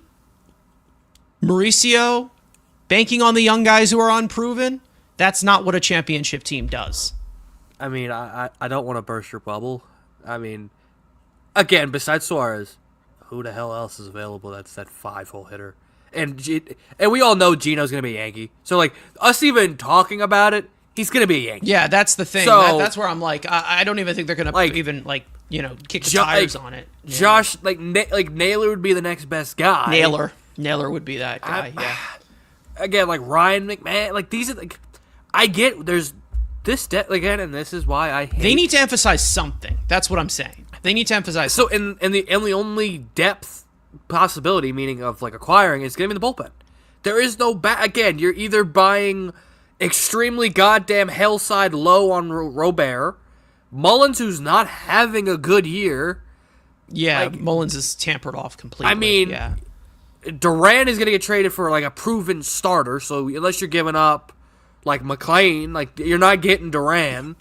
Gino's going to the Yankees. Naylor's going to go to Seattle. Like, again, I'm already just making predictions. So, like, again, there is no of the team, and this is why MLB, bring back the freaking waiver deadline. Because the fact that we have all these teams making the goddamn playoffs and no sellers. The sellers being the Pittsburgh Pirates, the Washington Nationals, the Washington Nationals, maybe the Orioles? The Orioles that aren't moving any of their actual good player. I mean, like Ryan O'Hearn, I could have a conversation about. Yeah, that could be. I could, but again, I just don't see. He could play a little outfielder, first base, NDH. Josh Bell, maybe. No. Like, that's the thing. The Central, like, the Cardinals ain't got nothing. The Pirates ain't got nothing. The Reds are competing. The Rockies, like, you want Brenton Doyle? Like, I doubt they'll even move him. Well, they have Goodman, right? Hunter Goodman's a catcher. Yeah, but he plays, like, everywhere. Yeah. He's like a catcher and corner outfielder. So, like, again, why we need the second deadline? Bring back the fucking waiver deadline. Yeah. If you're gonna if you're gonna have 95 teams make the playoffs, you need a second deadline because you have the fake teams that think they're competitive, that being the Braves, that being the Cardinals. I saw people talking about Helsley. I don't think St. Louis is selling. Okay. I don't think they're selling. That's what I was gonna say. I think St. Louis is in the soft buy conversation. Here's the thing. Again, me being insider St. Louis guy boy here. With Mozeliak leaving next year, and big old Wonder Boy going to be the new president of baseball ops, Klein Bloom. The wild card is such a shit show. That's the thing. And that's the problem of having all these teams. Like, you would need to, for them to move Helsley, you're going to have to blow them away. And again, are you going to blow them away for a rental reliever for 2 months? Like, are you going to have to give up a Tanner Scott practice last year? Like, yes, that Robbie Snelling hasn't been anything. But again, that's the problem again. And this is why I've gone from being that prospect hugger to now screw them picks and screw the kids. Yeah. Like, we looked at that at the deadline. We're like, holy shit, Robbie Snelling for Tanner Scott. It worked for Tanner Scott. I mean, he fucking was amazing. They didn't win the World Series. But, like, we look at Tanner Scott. We look at Robbie Snelling, like, all these prospects. Like, the only trade last year, which we thought there were a shit ton of overpays, the only one that really hurts is the Baltimore Trevor Rogers deal with Kyle Stowers going off. Like, and we saw that. We're like, that was stupid. And ended up, guess what? It was being stupid. And obviously, Norby got hurt. Like, I remember. And I remember, again, this is going back to, oh my God, you and Frank both wouldn't shut up about Carson Seymour for Darren Rowe. Oh my God, that was the worst trade in Mets history. Still really good. Oh my God. God. A really bad one. Jesus. Still really bad. My point exactly. I'll take him back. He's got a nice first name. He's got to shut up. My point, David Stearns, and I'm talking to you. You're not going to watch this because you don't watch dumb shit like we do. But here's the point. You have Francisco Lindor, who's struggling, ice cold, is in his mid-30s. Pete Alonso is not guaranteed to be here after next year. After this year. No, he's not he guaranteed. isn't. You have locked up a 26-year-old Juan Soto, a generational GOAT that is Brandon Nimmo, and that's it. That's your roster. So if you're going to go for it, and if it's Marco Vargas, if it's, some of these mid-pros, sell high on a Jack Wenninger. I know he's had some pretty good success down in AA. Use that advantage of having the pitching side. Yeah. I don't care about some 18-year-old. If he turns into Fernando Tatis Jr. in 3 years, we're stuck with PCA. We're used to it. We really don't care. Yeah, that's the one thing. Stop trying to be scared. That's the one thing of the aggressiveness that I think a lot of people kind of just like unprove here. Yeah. Is the fact that when it comes to a lot of these situations with buying or selling, I think there's a notice of giving up a prospect, like, obviously the PCA for bias thing that everybody talks about. In context, when I talk about that, I mean, I don't think PCA would have been good here. So I'm not going to lie. I don't think he would have developed here, especially with that bat. But he is exactly what we need. Elite defensive reserve. He is technically left-handed bat. No, technically, again, yes. Everybody can plug in stats anywhere. I know what That's you mean. the thing. That's what I mean. Like, I'm anybody being can plug a in dick. stats everywhere and say, like, this guy can be this guy. I'm saying if he just completely repeats what he's doing here. I'm just saying tool-wise. But also, it's also the fact of, like, well, I don't want to trade away Beatty. I don't want to trade away Acuna because they might be good somewhere else because they have the talent. Okay, let them go well on. Let them be good on a team that sucks like the Marlins, and I will have my World Series trophy. I don't care. It's like, okay, well, he will be good on the Marlins. Good for him. He'll be traded in 2 weeks. I am so happy. I am so happy that he'll be good on the Marlins. Great. We could have had this guy and this guy. If I win a World Series, I don't care. Because all I know is that a guy that if they traded right now from the bottom part of that lineup is not a deciding factor for the World Series. Even though Beatty has showed some strides and has looked like an actual rosterable major leaguer this year, is he the difference between them winning a World Series and not? Is he? Is he really? No, he's not. I mean, Jazz Chisholm couldn't catch a ball at third base. I know Brett Beatty can catch a ball. No. Is Mark Vientos a difference? Is Mark Vientos a difference? Is Mark Vientos a difference between them winning a World Series or not? Maybe he was last year. Last year? Yeah. Right now, no, because he's not hitting at all. Acuna? He's here, what? Once a 2 weeks he plays? Pretty much. Mauricio, I like Mauricio, and I think that they will likely keep him the most out of everyone. Like, they're most likely to keep him a little bit longer. But he's not an everyday starter yet. No. Maybe eventually he could be. but he's still rough around the edges. The point that we're trying to make here is you don't sign Juan Soto to the contract you signed him to.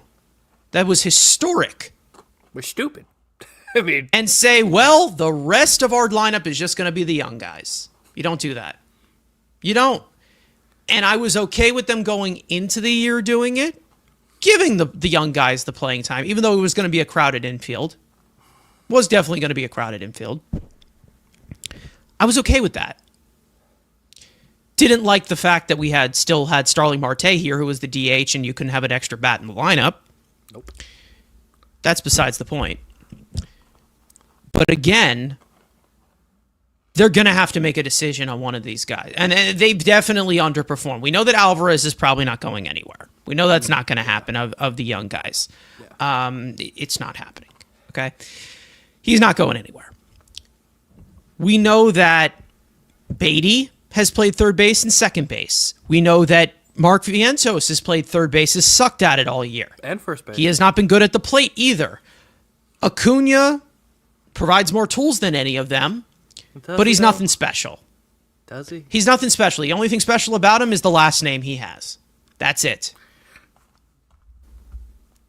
So they've seen a good amount of playing time from all of these guys. They've all had triple digits of plate appearances. I think they've all had 200 plate appearances this year, or at least 200 plate appearances in the majors. Yeah.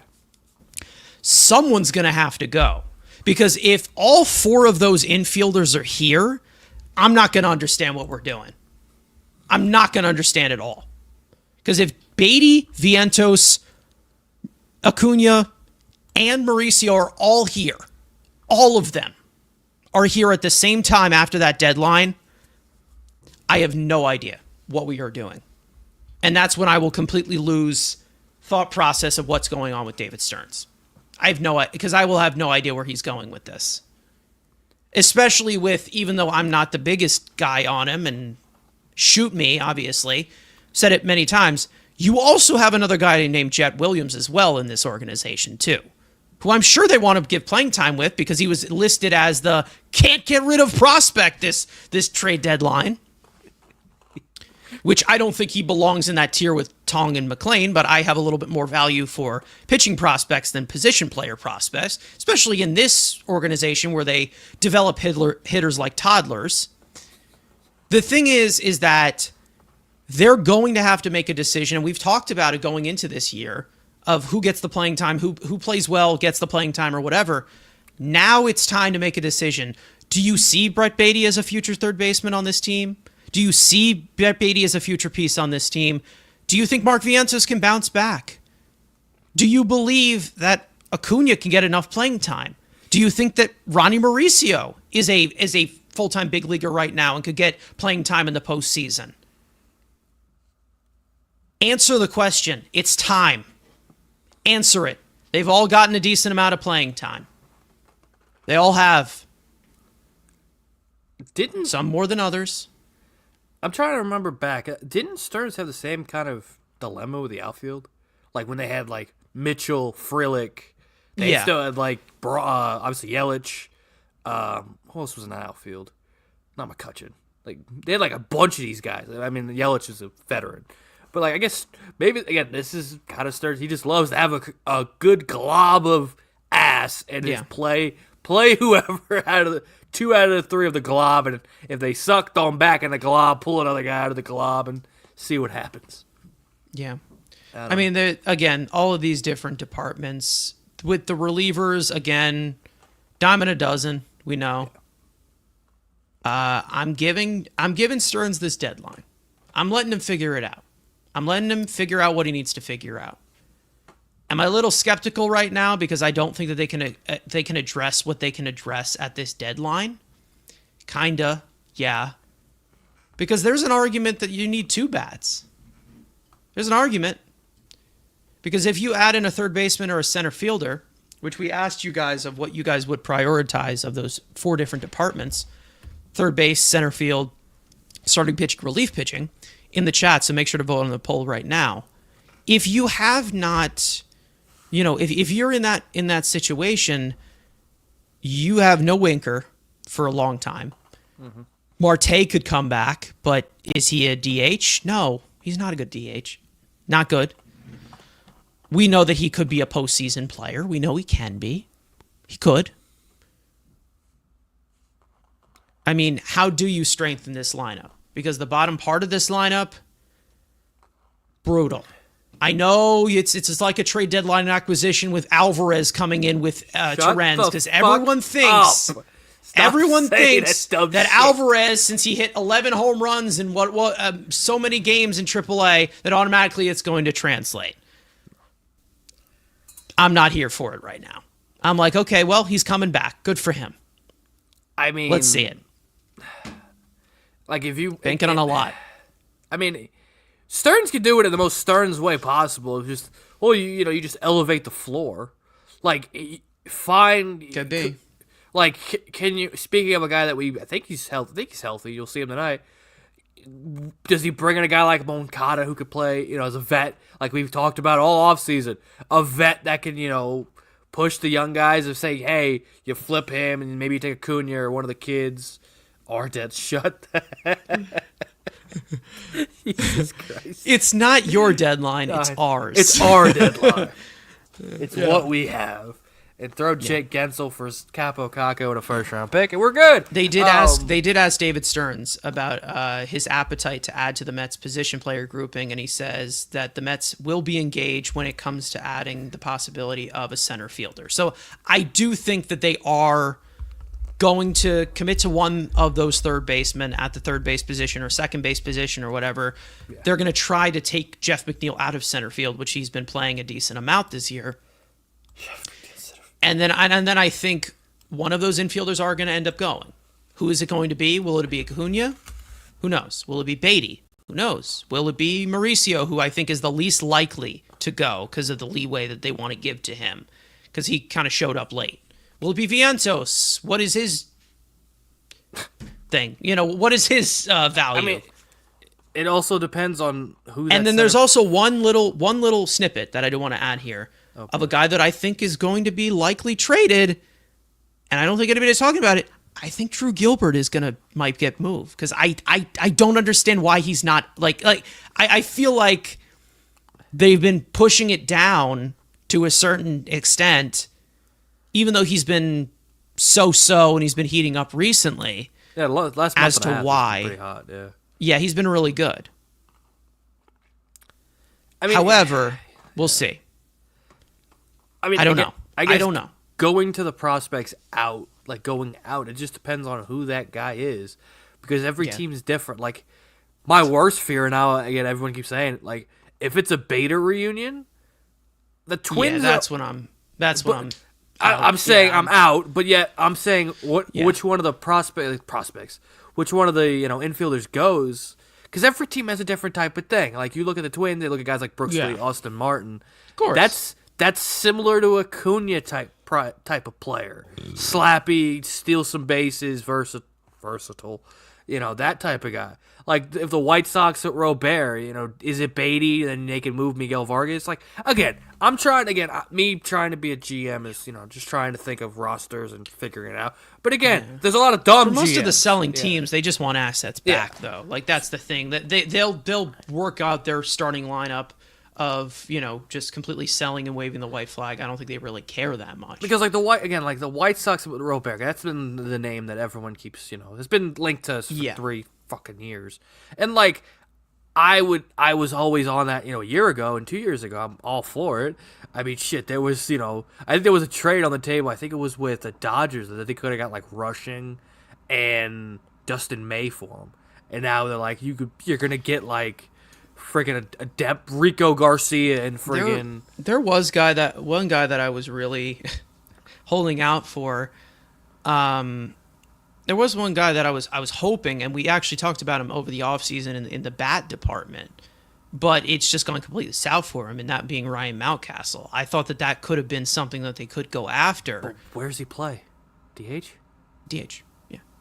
Right-handed DH, like I said, in that department, there was one guy. Obviously, he has like 2 years of control left. They were looking at him with the whole, question with Alonso and things like that. Yeah. But he wasn't playing. He's been awful this year, and also I think he's isn't he done for the year too? Like he's done for the year. So again, there's these young guys who are under a few team pieces of control that could happen. Again, Suarez I think is the least likely. I do think it's the least likely. I think the most likely that they do get is Mitch Keller. And then after that, it probably will end up being in the starting pitching department. I think Mitch Keller's the most likely. And then there's also Edward Cabrera, who I do think they could possibly go for. Then I do believe in the center field department, I think the most likely is Cedric Mullins, unfortunately, because I don't think Cedric Mullins solves much. I think he's a better hitter than Tyrone Taylor. But he is. Yeah, and then here's the problem. Cause I think when I saw the tweet you said like a right-handed bat, they've made a big deal about it every time that Tyrone Taylor comes up. Tyrone Taylor is horrific against lefties. Like this isn't even like a guarantee. Oh, it's easy platoon, where it's like, oh, you put Mullins against righties. Like Taylor's been awful against left-handed pitching. He has. I mean, he's awful against every type of pitching, but it's a bat. But the thing is that I've said this so many times, especially with the Tyrone Taylor department, is you can have a Tyrone Taylor on your team if he's batting ninth. However, the rest of your lineup can't be as shit as it's been, where you have Terens slumping the way that he is, Marte, who will give you what he can give you, or Alvarez playing himself out of a major league role for multiple years. You have Beatty in and out. Vientos has been terrible. Acuna, what is he going to give you? That's the thing. The bottom part of that lineup past that top four has been awful. So awful.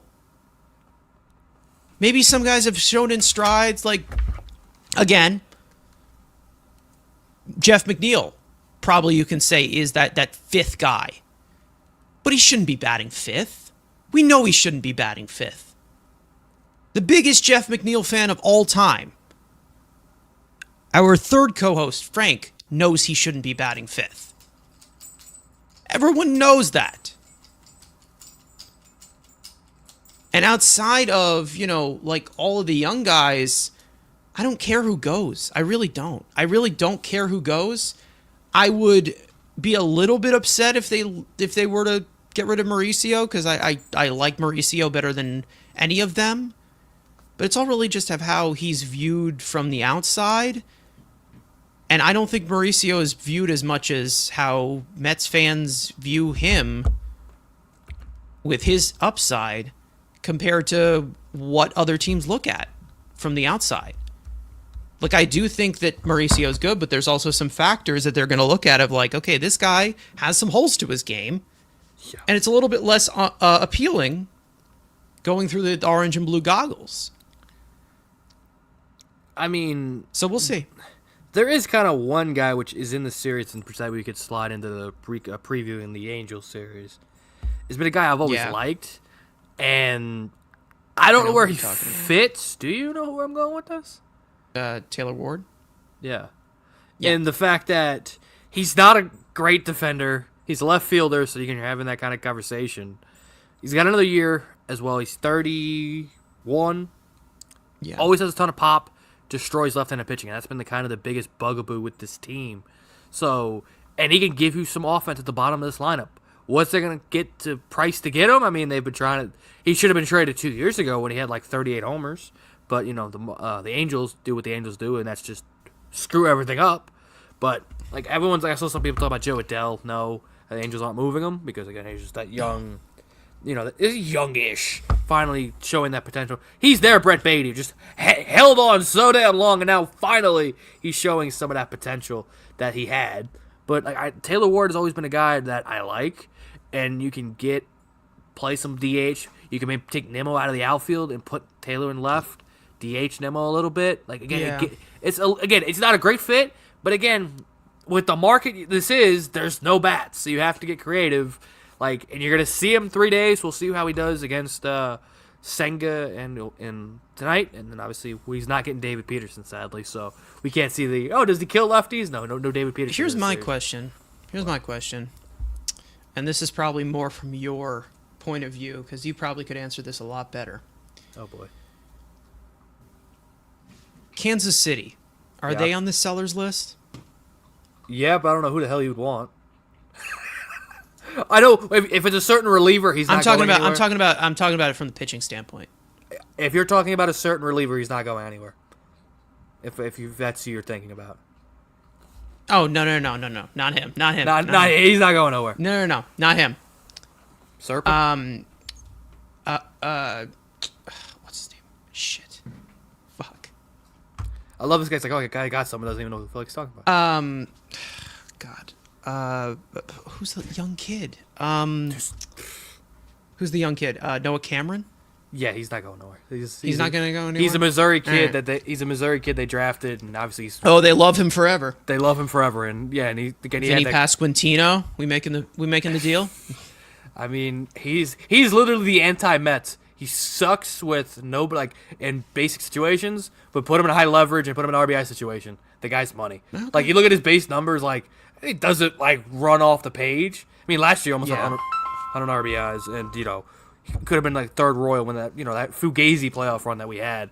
Like he's great with runners in scoring position. I just don't think, especially with Cags not performing. Like, there's no need now to have to trade Vinny to move Cags into the infield because Cags he's 22 years old. Again, he's hitting the ball. He's hitting the ball hard. He's hitting it on the ground. I mean, Cleveland has been talked about these last few days. These past few weeks as well. Stephen Kwan has been somebody that they've been linked to the Mets by Jeff Passan. This last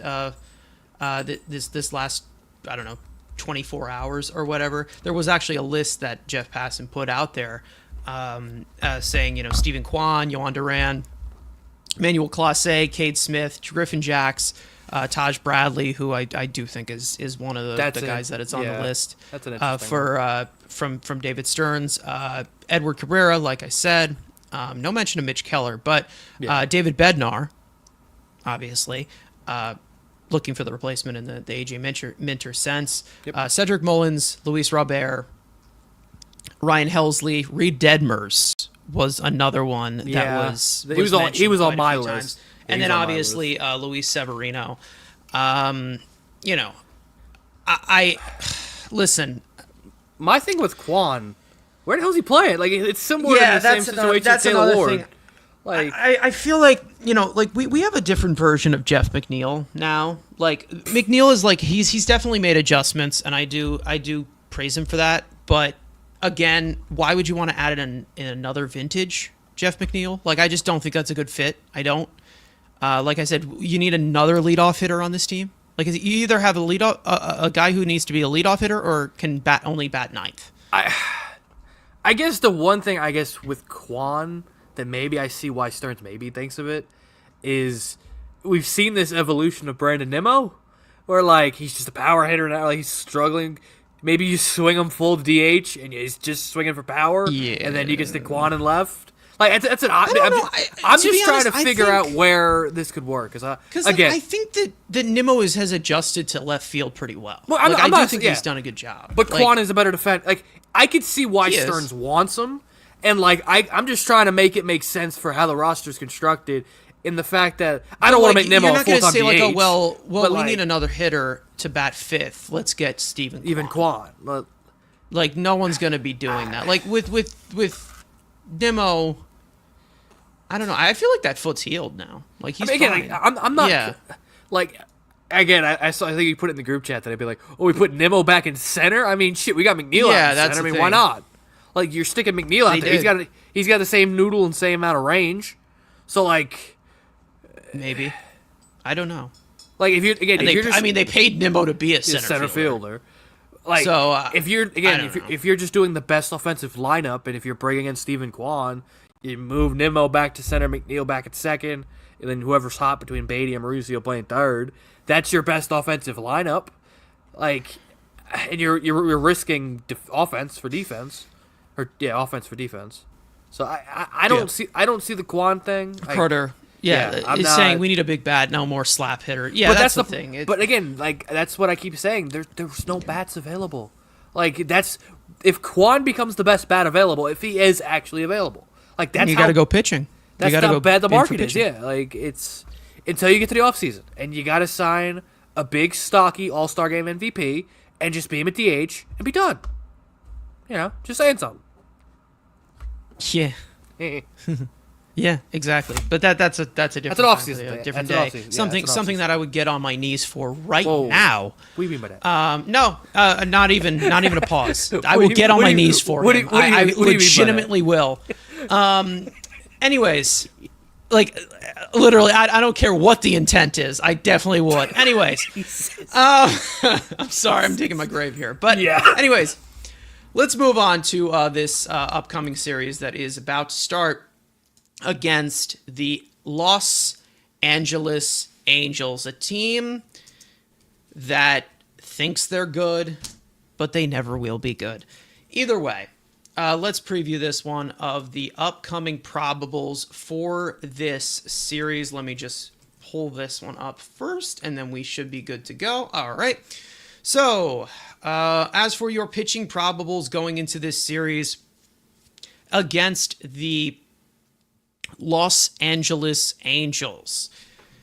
Tonight, Kodai Senga will make his second start back from the injured list, and he will face the veteran southpaw Tyler Anderson. First pitch is tonight, which is in about an hour, 7:10 p.m. Eastern Time on SNY. Game 2 will go to Frankie Montas. He'll get his 5th start as a New York Met, hoping to build on that starting performance he had in KC.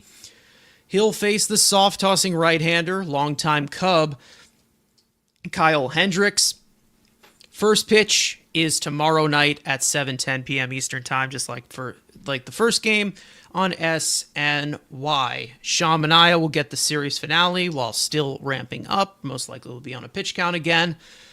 And the Angels do not have a starter announced just yet, but right now it does line up for Carson Fulmer for now. First pitch for Game 3 will be Wednesday afternoon at 1:10 p.m. Eastern Time on SNY as well. Like we said, this is a Angels team that most likely will be selling at the deadline. They should be selling at the deadline, obviously. We know that their top guy right now, with Shohei leaving a few years ago, Mike Trout is still with the Angels, even though not much is really said that much about him.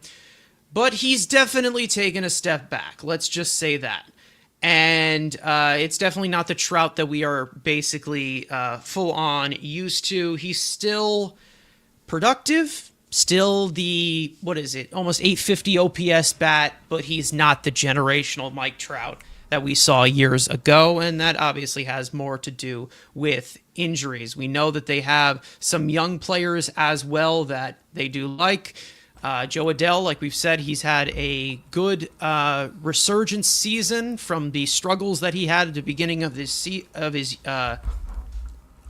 his career.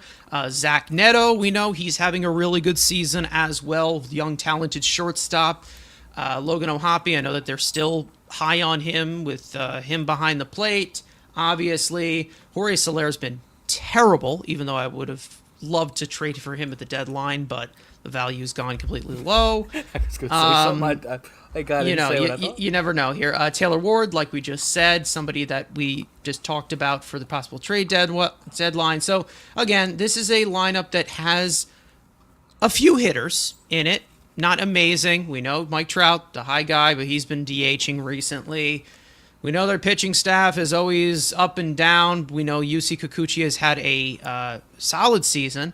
Jose Soriano, they're not going to be facing in this series at all. That's also been somebody that I've seen linked to the Mets for the trade deadline, so look out for that.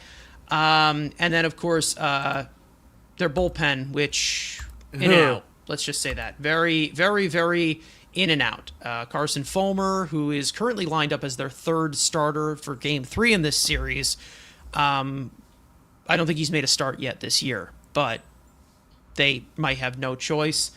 And Tyler Anderson, middle of that rotation. Then Kyle Hendricks, who has become pretty hittable recently either way. Andrew, if there's anything that you want to add with this upcoming series, and then we'll get into some players to watch, then we'll get out of here. Yeah, again, I looked earlier. They got like 6 guys with WRs plus over 100, so they got a bunch of just above average hitters. They hit a shit ton of homers. I mean, that's kind of their thing. They're going up there hitting balls over the fence. Adele, Trout, Ward, Ohapi, Neto, as Clyde would say, hacking and whacking, hacking and just trying to whack the ball over the fence. So again, also notorious 2 Met killers with Kyle Hendricks, who they never can seem to beat, throwing 87-mile-an-hour fastballs, and then Tyler Anderson continues to give us fits. Of course, those are the 2 guys. We're facing the bullpen again, like you said. It's like Brock Burke, Reed Detmers, who they tried to ruin. Now he's a really good reliever, and then everything else is just kind of like a glob of chaos. Which, they don't have Ben Joyce, Sam Bachman, also known as the Angels, and Artie Moreno. Again. This is a team that if you play like the way you played the last month and a half, you can get swept because, again, they score runs. You're going to score more than 3 runs a game to beat these guys because they will score. They can hit 3 homers in a game, and you're already down or 3-0 first thing in the first. So, again, you got Senga pitching, you got Manaea pitching. Both. We'll see how long they go. But, again, this is a team that if you continue to play with your head up your ass, you can get swept. And then guess what? After this, you're going on the West Coast, which never goes well for the New York Mets. Yeah. No. We'll see. Again, I do want to get into some one player to watch. Obviously, Francisco Alvarez. Is he back? Is he reborn? Who knows? Is the prodigy son back? Who knows? That's one guy to look out for. Obviously, Pete Alonso. We'll see if this hand injury is hurting him or not. Who knows? But we will see how they look at it. I'm sure that we'll talk a little bit more about in the next episode because it's pretty short-winded of what David Stearns was saying in his press conference while we were live here. But other than that, 2 out of 3 from this Angels team because I know that this Angels team can hit. We know that they can. And then you also have 2 of your best pitchers in Senga and Manaea on the mound, even though they're probably a little bit more limited. And they're going to be on pitch count. That's your opportunity to attack early right there. And again, this is not an Angels team that is very, very amazing. So again, this is a team they should beat, but a team that could beat you if you find a way to sleep. So it's rough to see. It's rough to see what Mike Trout has become now because of the injuries. But that's just baseball. It happens. Not to mention that number that we retired. We know that whole situation with the back all too well.